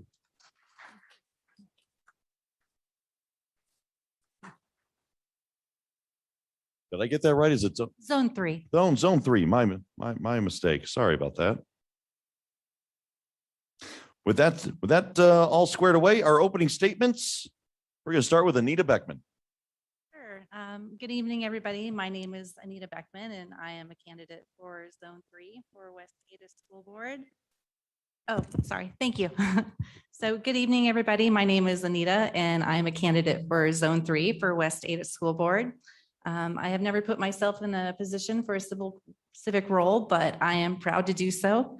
I am a mother of 4. I have a 6-year-old, a 5-year-old, 2-year-old, and a 3-week-old. So brand new little baby. But I am also a stakeholder in this community. A little bit about me. My dad was in the Army, so we moved all across the United States. And then I wanted to go into the Air Force after we had moved back to their home state of Minnesota, and served in munitions. And that's where I also served in combat plans and training for 6 years. I was honorably discharged in 2007, and that is when I made Idaho my home. And I have been a proud Idahoan for almost 15 years now. My love for education stems from my parents. My dad was an education specialist while he was in civil service. And wherever we moved, my mom was always a substitute teacher. So they ingrained in us from early age and all through high school and even beyond that, the importance of education. When I was in combat plans and training, I developed career plans for airmen. And I believe that this skill set will help me facilitate and better decision-making for the district. I have a bachelor's degree in business administration from the University of Phoenix. And I also believe that this skill set will help in making informed decisions for the district as far as looking at funding, and with my background in accounting, seeing where funds are being allocated to, where needs are, and how to better allocate these funds. I also believe that important decisions are made at the school board level, which is why I chose to run. A school itself is a community. It's a community of its teachers, administrators, staff, and students, and families of students. This includes the community of the school district and the community at large. I believe that they work in concert with one another. And I'm hoping that if I am elected to serve on the school board, that I can help facilitate and bridge these gaps between these communities. Thank you. Opening statement, Brent Hart. Thank you, Senior Advisory Board, for the opportunity to be here. I really appreciate it. My name is Brent Hart. I am running for the West Ada School Board in Zone 1. I was born and raised in Meridian. I am the product of Meridian Elementary. I am the product of Chief Joseph. I am the product of Meridian Middle School. I am the product of Meridian High School. I've earned my bachelor's and master's degree in psychology and returned to Meridian to raise my family. I also want to thank my mom, who's watching my kids right now. I have 4 kiddos, ages 10, 8, 5, and 3. My wife and I are proud to raise our family in this community, and I can't think of a better way to give back to my hometown than to serve in West Ada School Board. I'm running because I really value public education. I know what the difference is it can make for kids and families, and I want to represent Zone 1 as a reasonable voice who believes in solid evidence-based decision-making, makes our schools stronger, attracts and retains great teachers, and gives our students the great education they deserve. As a school board trustee, I bring a background with working with special needs children and adults. I'm a special needs parent myself. I'm also the son of a retired Meridian middle school teacher. And I value the role that great teachers have in education and the role that they play in our kids' lives. I think I have some great ideas to strengthen West Ada's school district, and I'm thankful for the opportunity and to earn your vote tonight. We go to our first question. If elected, what would be your top 3 priorities? And one more time, the question, if elected, what would be your top 3 priorities? Let's go back to you, Mr. Hart. I think one of the main priorities I would have is to restore trust in public education. I think there's a lot of distrust in public education right now. I think there's several ways you could solve this. Financial transparency, I think, is very important. These documents are currently available. They're just not always easily digestible. So I think making that a priority so people can see where their money is going. I think students need to be the center of all of what we're doing here. And that means leaving politics as much as we can at the door. Special education is really close to my heart. With being a parent of a kiddo with special needs, there are, I think, things that can be done to support that. And I really would want to, as a member of the board, to be able to dig into that and kind of bring the perspective of a parent of a child with special needs. I also think recruiting and retaining teachers and educational support staff is incredibly important. We've had kind of a chaotic past year and a half. And I think one of the first steps we need to do is to stabilize that. I think we need to increase pay and career paths for educational support staff and classified staff. Find ways to bring teachers to the decision-making table and pay teachers what they deserve, because we are losing teachers to neighboring states. Once again, the question, if elected, what would be your top 3 priorities? Ms. Beckman. Thank you. I agree with much of what Mr. Hart has said in regard to rebuilding trust in public education through transparency. I think that a community of well-informed citizens is a much happier community when they have all the information. And I think one of the ways to accomplish that is for school boards to look for ways to institutionalize parent and patron involvement by creating some policymaking input, whether that's through surveys and making those publicly posted so everybody can see the results of those. I think a lot of times we ask for input and we don't really get to see, where it lies, as far as what a community needs and what they really want. And I also believe another priority for me is recruitment and retainability for educator support staff. I think now more than ever, our district is really run thin, especially through the pandemic that we've all been living through. Teachers are working incredibly long hours. We have a rise in students per classroom, mainly because there's been an influx of more community members that have moved to the Boise and Treasure Valley area. I think that we need to look at ways on how to recruit and retain a lot of support staff to help out our teachers, and that way our students have a better education. Another priority of mine is to focus on actual issues in education. I think that we need to communicate with our educators more to find out what they actually need. If there was a wish list, that they had a magic wand, what would they want? And I think that's one way to accomplish that is through communication. Our next question. What knowledge do you have of the operations of the West Ada School District, and how have you been involved with the district during the past 5 years? Let's stay with you, Ms. Beckman. I have not been with the West Ada School District for the last 5 years. We have 2 kiddos who are just starting their public school education. We have a first grader and a kindergartner. The way that I've been involved so far is by viewing past board meetings, just seeing what goes on in a day-to-day board meeting, and topics that are of concern, and just staying as informed as I can as a parent and a stakeholder in the community. Mr. Hart. I think first and foremost is as a parent and as a parent of a special needs child, dealing with his education concerns, dealing with working with his IEP, things of that nature. Have been the primary ways I've been working with school. If you can go ahead and, yeah, there you go. Okay. So as a parent and then working with my child's IEP and with the special education departments that he's been involved in. What is your plan to keep a safe educational environment for students and staff in light of the ongoing pandemic? Mr. Hart.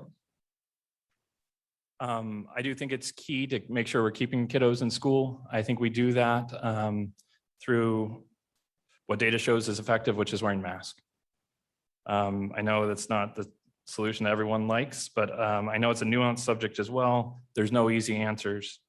I think we need to use fact-based decision-making and try to remove politics and vitriol as much as possible from the conversation to come up with reasonable solutions to the problem. Ms. Beckman. I agree with Mr. Hart as far as listening to community professionals and the advice that they're giving, especially the Central District Health Board as well as the CDC.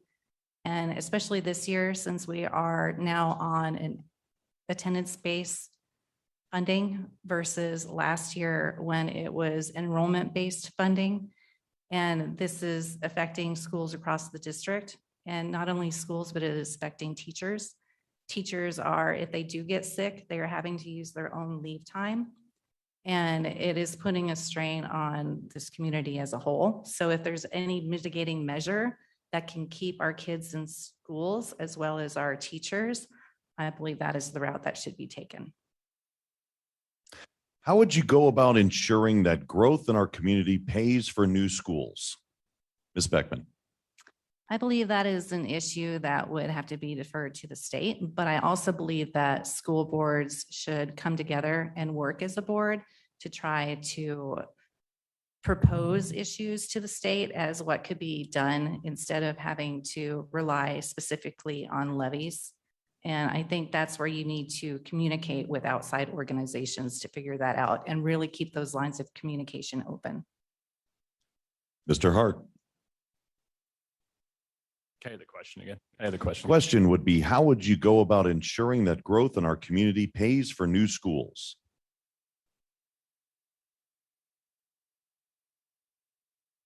I think we have to manage as best as possible to find a way that's fair to the taxpayers.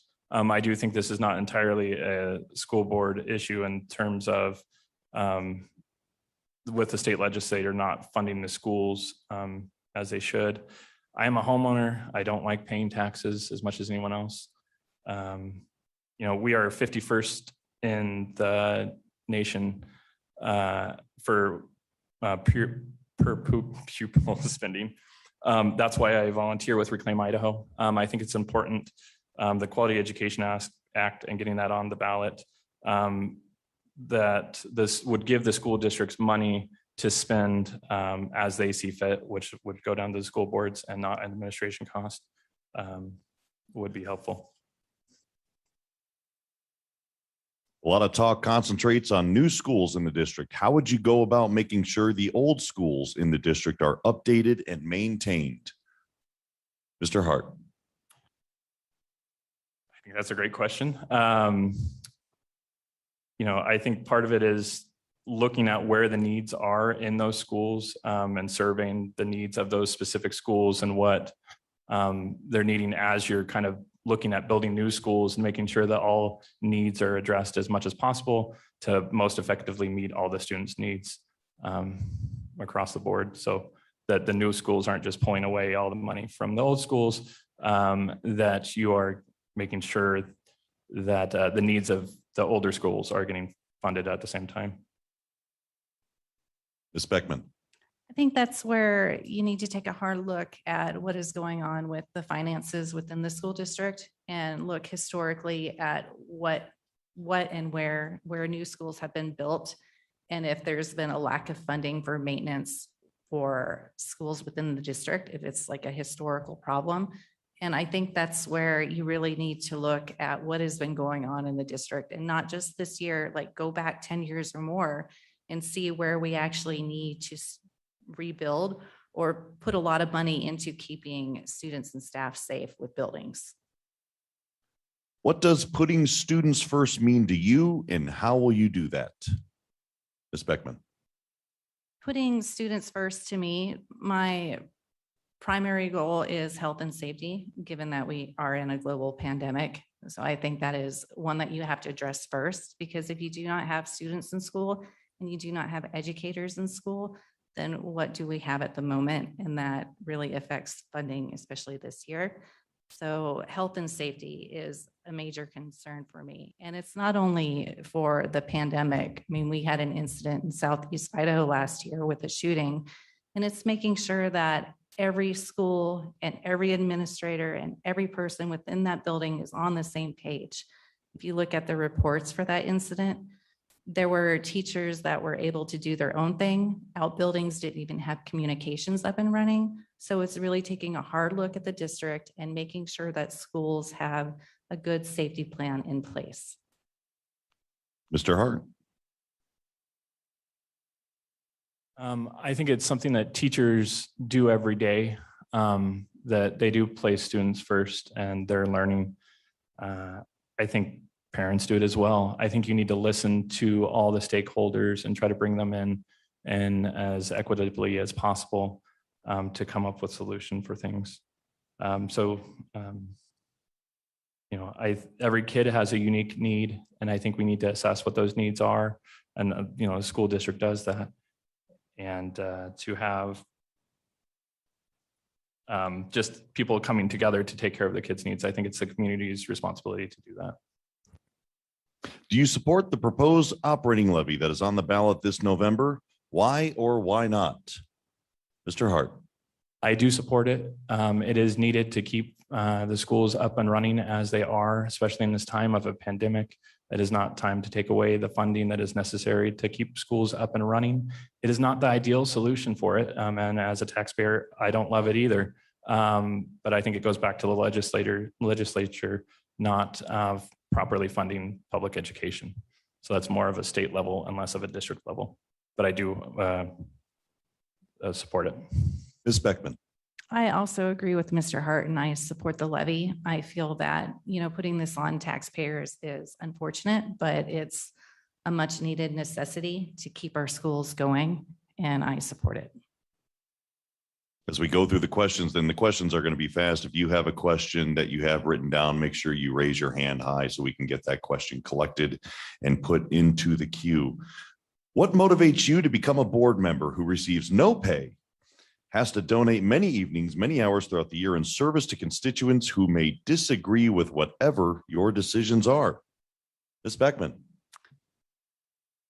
For me, what is motivating me to become a board member is I have the time and I have the capacity to do it. And I believe that I also have the skill set to facilitate in good decision-making, not just for certain members of the community, but all. I am a proponent of listening and a proponent of hearing all the different voices within a district.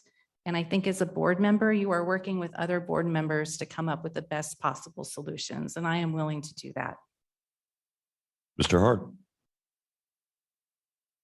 Can I hear the question again? The question, what motivates you to become a board member who receives no pay, has to donate many evenings, many hours throughout the year in service to constituents who may disagree with whatever your decisions are? It's my love for the community. I grew up here, growing up here, and it holds a special place in my heart, and it always will. I am where I am today because of growing up here. I think it's incredibly important to have a reasonable voice on the board.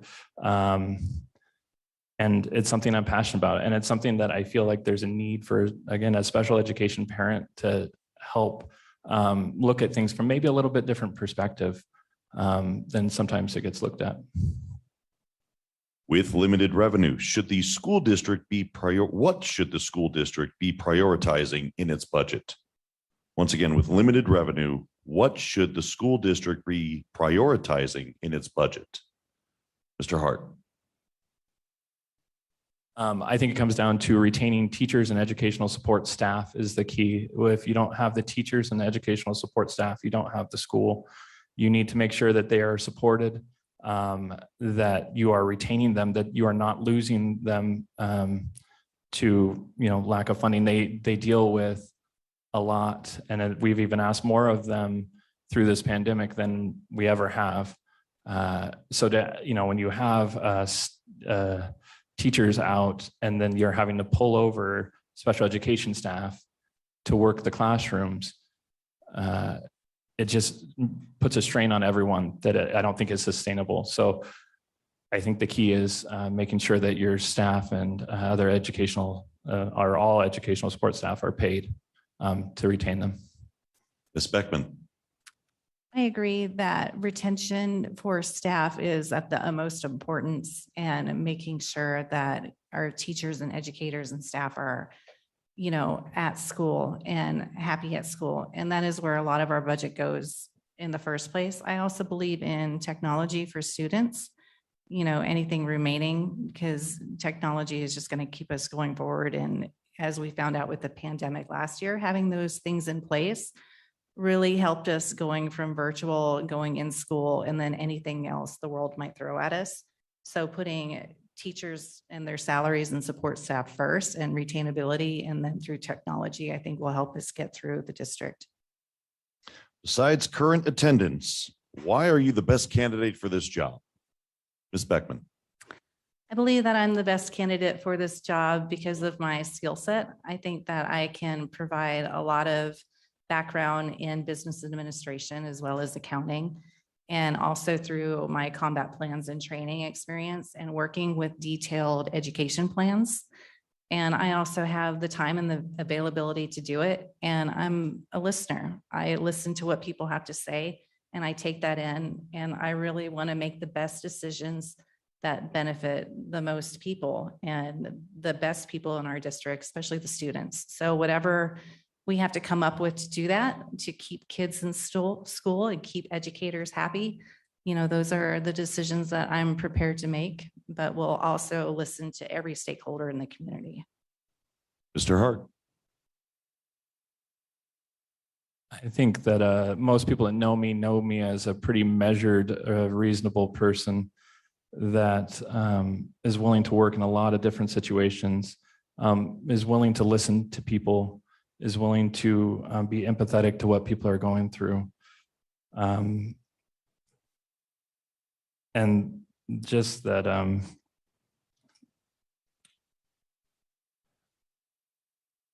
it's just the compassion that I have for the kiddos, and for seeing, how important it is to have, just to leave a lot of the political stuff at the door, and just to make sure that we're serving the kids and not political agendas. Thank you for the questions submitted here at the in the room, and of course on online. What role does critical race theory have in school? Mr. Hart. I don't think critical race theory is being taught in our school. I don't think indoctrination is happening in our school.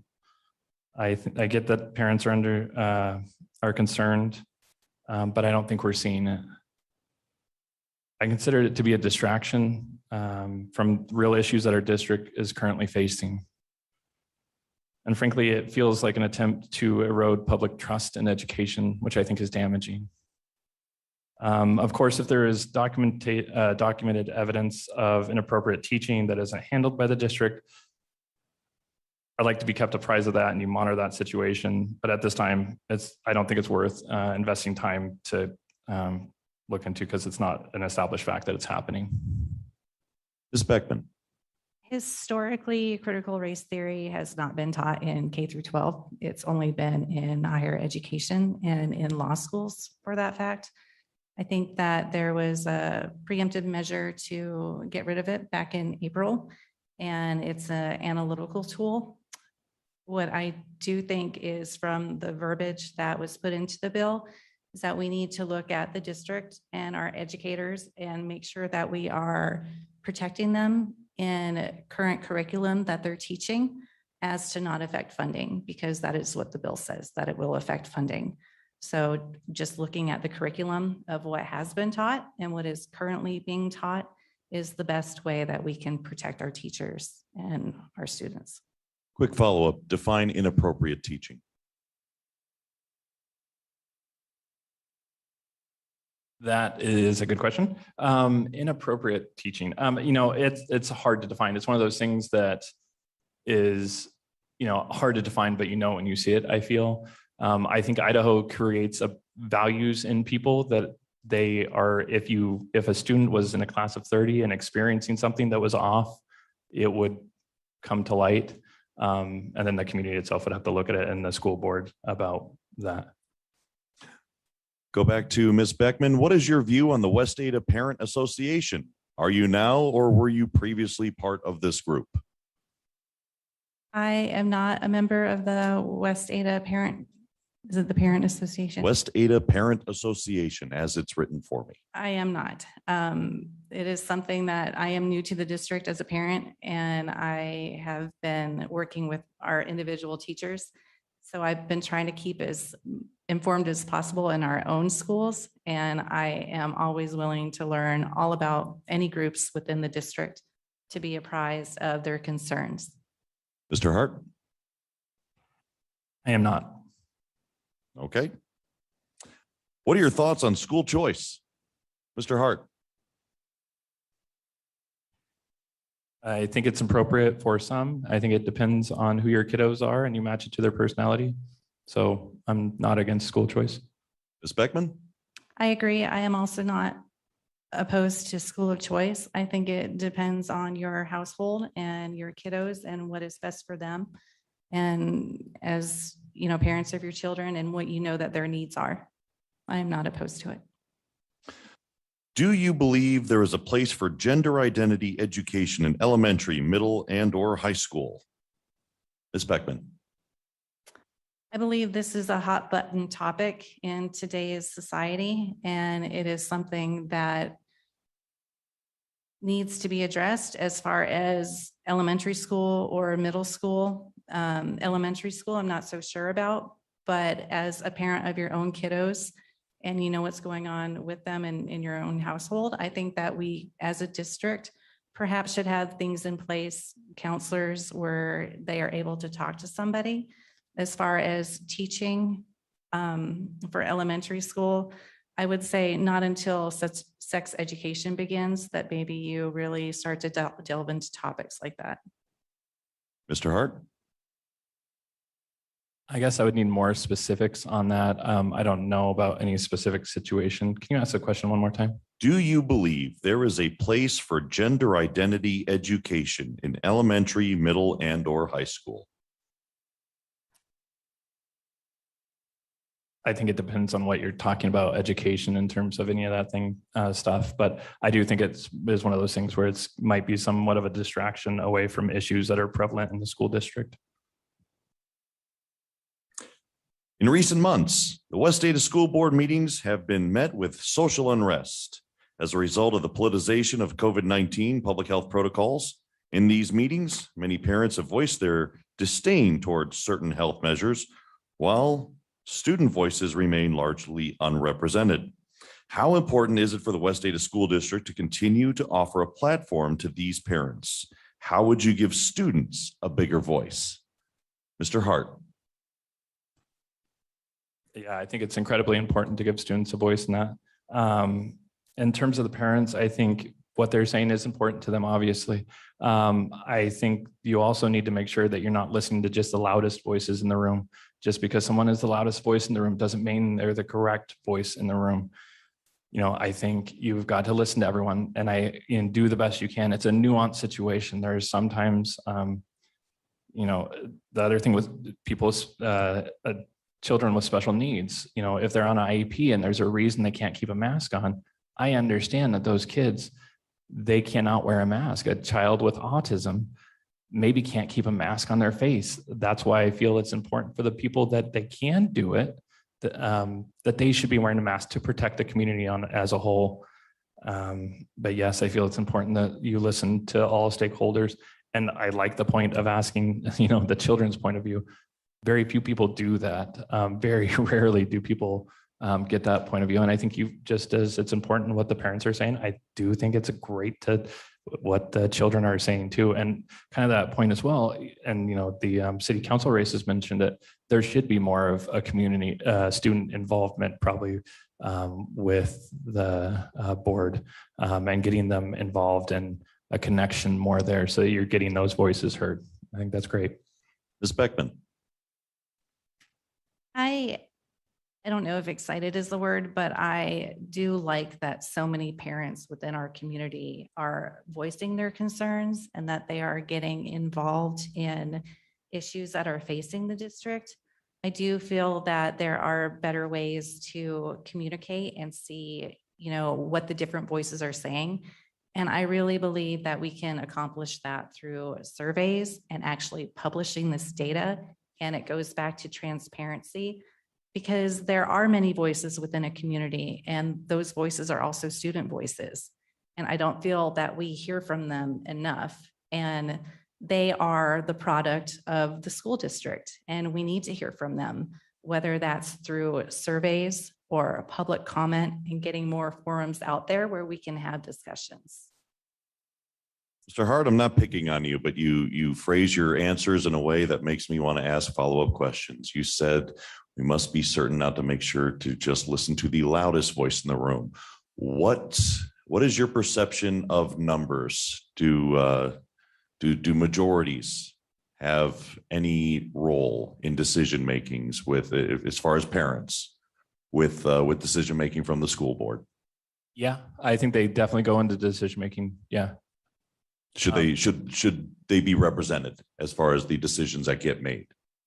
Yeah, I think they are part of the decision-making process. I think they're one of, a part, like you had mentioned, the students. I think the teachers are an incredibly important part, administrators, scientists and researchers is also important. What public health officials say about certain situations is incredibly important.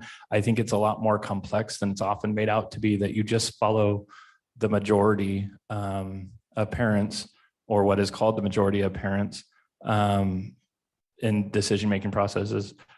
It's been an incredibly scary time for everyone involved here. And I think it's important that, we just make sure that you take everyone's opinions and everything you can to make the best decision you can. And I think that's, as a school board, you're not making that as an individual. You're making that with a group of people to do what's best for your community as a whole and for your students. Ms. Beckman, same question to you. And we've seen this play out here and across the country. If the feedback you get goes against your recommendation, would you put the feedback ahead of your own recommendation? If it is what the majority of people within the district, and that includes educators and students and parents, want, then absolutely. But I also believe that those other voices should not be dismissed, and that as a district, we need to come up with solutions that can benefit that group of people as well and make it as safe as possible, especially when you have decisions that are not singular and they are also affecting the health and safety of others. What, in your opinion, is the maximum number of students that should be allowed for one teacher in an elementary classroom, grades 1 through 8? I think I'm going to go back to Mr. Hart on this one first, because I think I messed up the follow-up. There's two of you. We'll get there. Maximum number, can you phrase that one? Maximum number of students allowed for one teacher in an elementary classroom, grades 1 through 8. Student-teacher ratio. I would have to look at the specific research on that. I'm not sure I have the answer off the top of my head. I don't want to just spout a number, but so I don't know. No answer. Ms. Beckman. I would also have to look into further about what is recommended by professionals within the field. I know that numbers that are probably around the low 20s, like anywhere from 22 students to 25, is probably more beneficial versus a classroom that has 36 students. I know for myself that, we had a kindergartner last year and we have one this year, and it is hard keeping them on task. So expecting a kindergarten teacher to do that for 36 plus students, I imagine is very taxing. So to keep those numbers a little bit lower to make sure that we're building good foundations, in my opinion, would be better. Some school districts and politicians in other states believe that parents should have no voice in school curriculum. How do you see the school's role versus the parental role? Ms. Beckman. I think as far as the school's role versus parental role, that is where you need to look at what has been historically being taught at the state education level and what is being dictated that we can teach. And then if there is any input from the parents on what they think should be taught, that is when you have open communication, and then you actually need to listen to what the other voices say. But you'll also need to look at current trends and data to see whether it's relevant and whether it is actually beneficial to education as a whole. Mr. Hart. Can I hear the question one more time? Some school districts and politicians in other states believe that parents should have no voice in school curriculum. How do you see the school's role versus the parental role? I do feel the parents should have a role, and the community in general should have a role, and those standards are community standards. It should be a collaboration, I feel. I think to have an all or nothing answer, or, whether they have no role or any, it's a little divisive. I don't think that there's no solution where you say 100% no parent has any involvement in decision-making or anything like that. So. In light of the shocking videos we've seen on the internet recently, will you be providing lists to parents of the reading materials that will be provided to students, both required and suggested? Mr. Hart. No. The reading list, in terms of they could get that from the teacher by involvement and asking the teacher. Are you talking about like a district-wide, I guess? Depends on if you're, at this point, I'm bound to the question. The question, as stated, says, in light of videos we've seen on the internet recently, will you be providing lists to parents of the reading materials that will be provided to students, both required and suggested? I think if parents were informed, they would have that list. I don't think, again, it's all or nothing, like you would have to require it. I don't know the videos that you're talking about. So I don't know. Ms. Beckman? I also have not seen the videos that you're referencing. If it is required reading at a high school level, is that what you're referring to? If that is the case, then I would imagine that it is being provided through the teacher. And as with anything that goes on in the district, it should also start at the lowest level. That's what it says. So you need to start at the teacher. If you cannot get that list from them, then you need to go to the principal, and then you need to go to the district. But I also believe in transparency. So through the district website, if those things aren't easily identifiable or for a parent to know where to start, then those things should be addressed. I've been shown a follow-up to this. Lawn boy, a Texas mom says a son found a book about fourth graders' sex in the school library. Parents of students in that school district in Texas have reportedly drawn attention to a book they believe is inappropriate for children and has no place in campus libraries. How would you address this? Mr. Hart. I think you would have to be given this certain situation in terms of the actual situation, not a hypothetical. We're not Texas. This isn't us right now. And I'd have to hear more of the facts of the situation, what the book was actually, not just a description of the book, before I give a definitive answer on what that would look like, I guess. Okay, Ms. Beckman? I would say that if controversial material is found in a library, that it needs to be pulled right away. And then an investigation, so to speak, needs to take place as to see whether it was put there from outside sources, whether it had been there for a while. But I think you would need to do further research to figure out what exactly happened in a situation like that. and then have a discussion about why it was put there in the first place. And if it had been there for 20 years, then why had it been there for 20 years and nobody knew about it, or discussions weren't being taken place to address why is this in our library? Was there a reason to begin with why it was taught? But by trying to find the root cause of a problem first, I think is the best way to go about looking at a subject like this. Do you believe that students should be taught about our U.S. Declaration of Independence? Do you know any of it enough to recite the preamble? I'm afraid that I do not, but yes, I do believe that students should be taught the Declaration of Independence as well as a lot of American history. I feel that there's just a lot of information that sometimes we don't know, and learning education is always great. So the more you know, the better you are informed as a citizen. Mr. Hart. Yes, I do think it's important, and all civics I think is incredibly important to teach. No, I'm not going to recite it right now. Okay. Since taxes are levied to pay for education, do you believe there should be more support for homeschooling? Mr. Hart.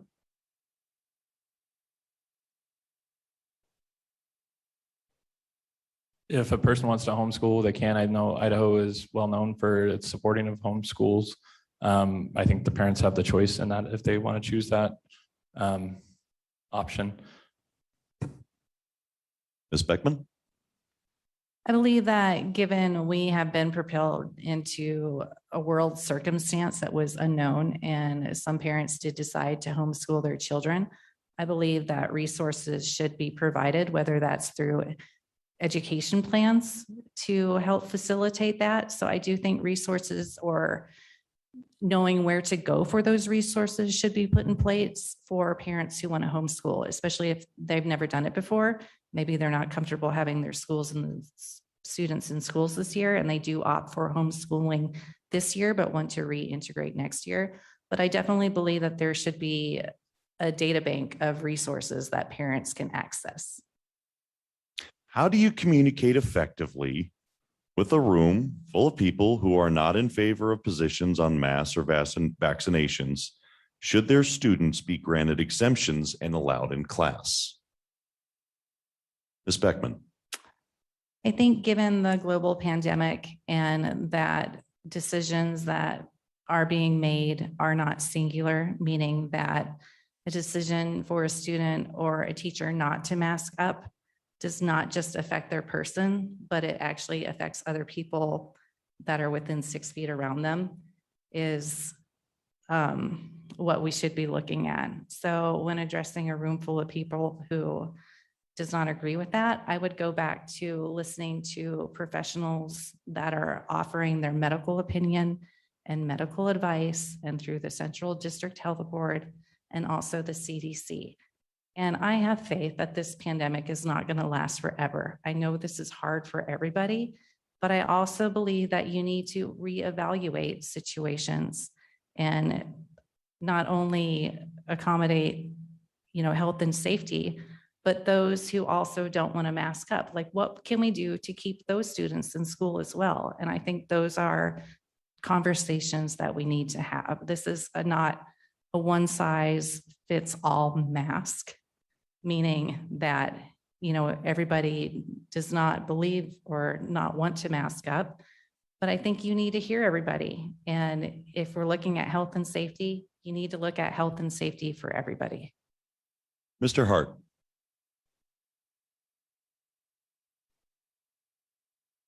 I do think you need to allow some exemptions for students depending on their specific needs. Like I said, on an IEP or a 504, it might be necessary.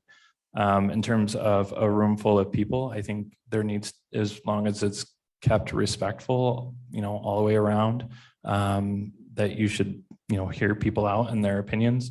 And, as a school board, that's the joy that you get, is to make sure that you're listening to your constituents and how passionate they are about things, and then making your decisions from there. I think just the tone of everything, of how you're discussing it, is very important, and that you remember that you're talking to people. I mean, I'm just a guy, right, that is a parent of 4 kiddos. that I'm concerned about them as well. I want the best for my kids. I know everyone else wants the best for their kids. I'm not a politician. I'm not great at speaking. But I know that I care about my kids, and I think other parents also care about their kids, and they want the best for them. And I understand their passion for it. I think it's just a matter of the tone and the rhetoric and how you're talking to each other in all of this. And, you know, yeah. I'm going to combine these two questions. Oh gosh, you're not the only one who's not great at public speaking, sir. What differentiates you from the other candidates running for your zone, and what would you ask your opponent if they were here tonight? Mr. Hart.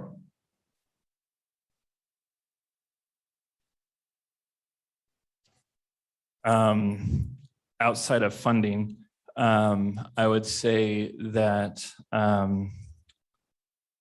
you know,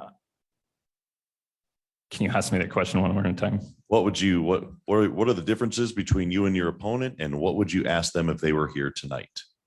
I feel that I want to remove politics from this. I want to remove the vitriol, and I want to make sure that we're not, the school board position is a nonpartisan position. And I think it needs to stay there. And I think there's a reason why it's there.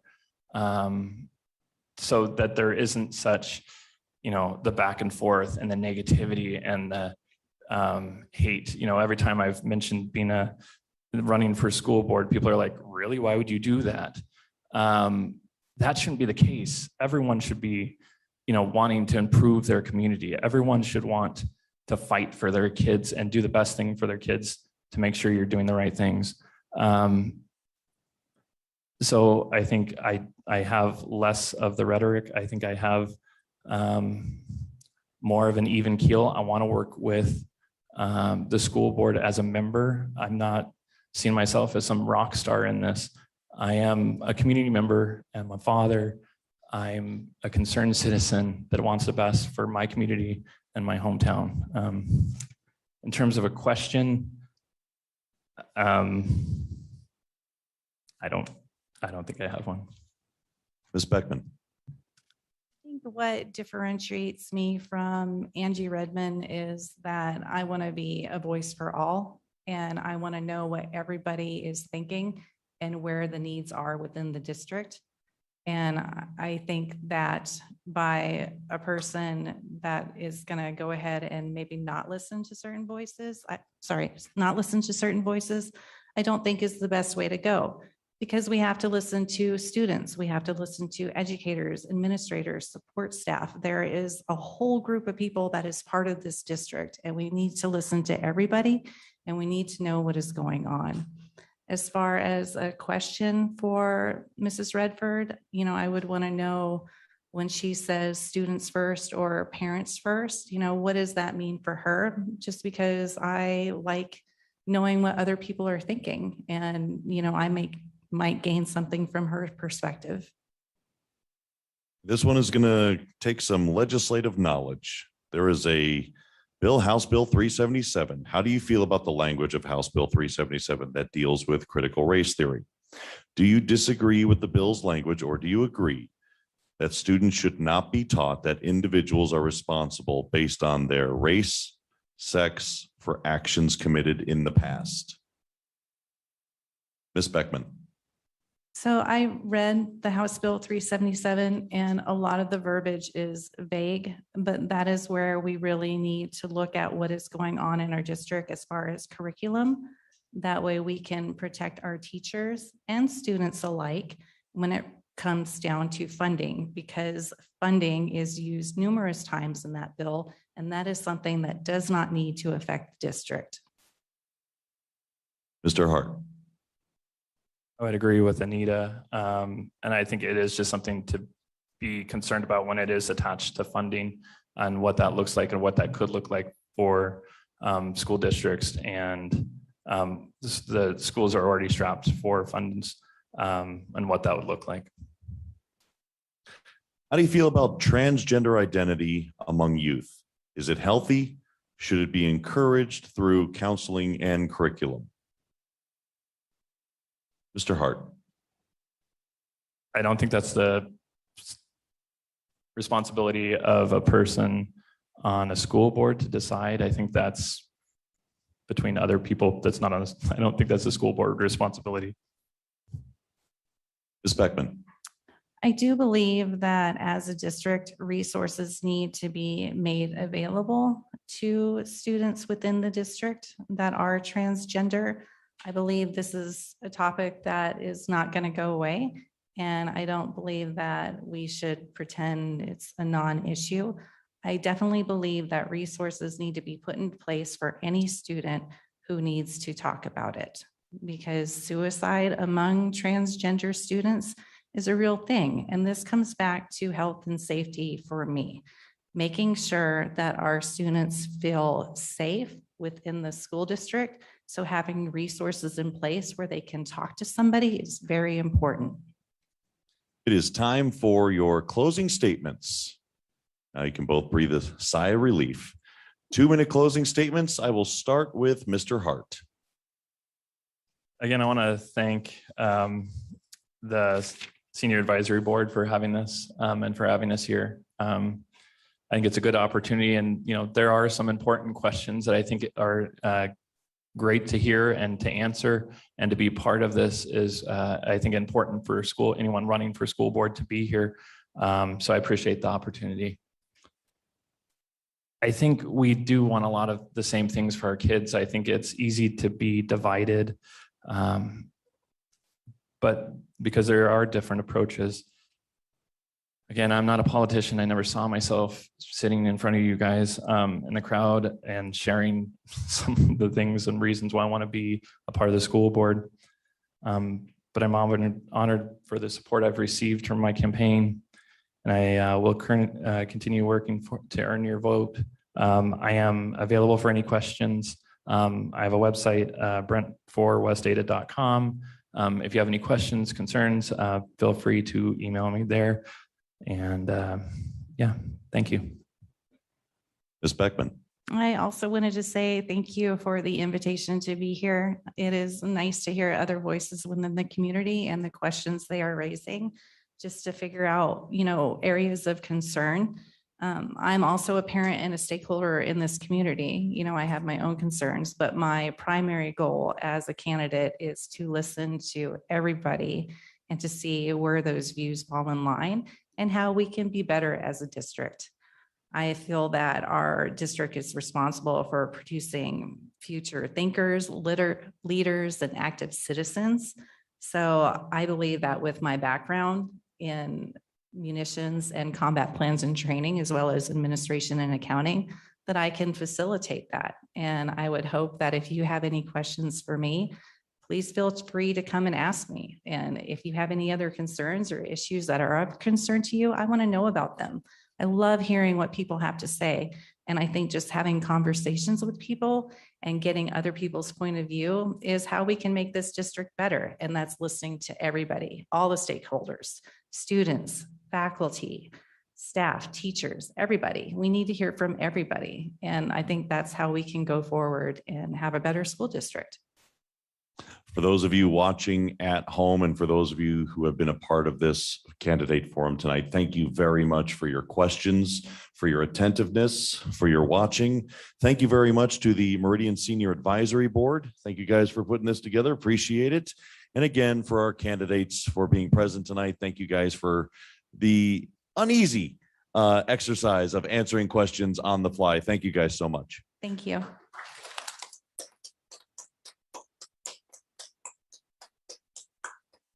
Folks, that concludes tonight's forum. Drive safe.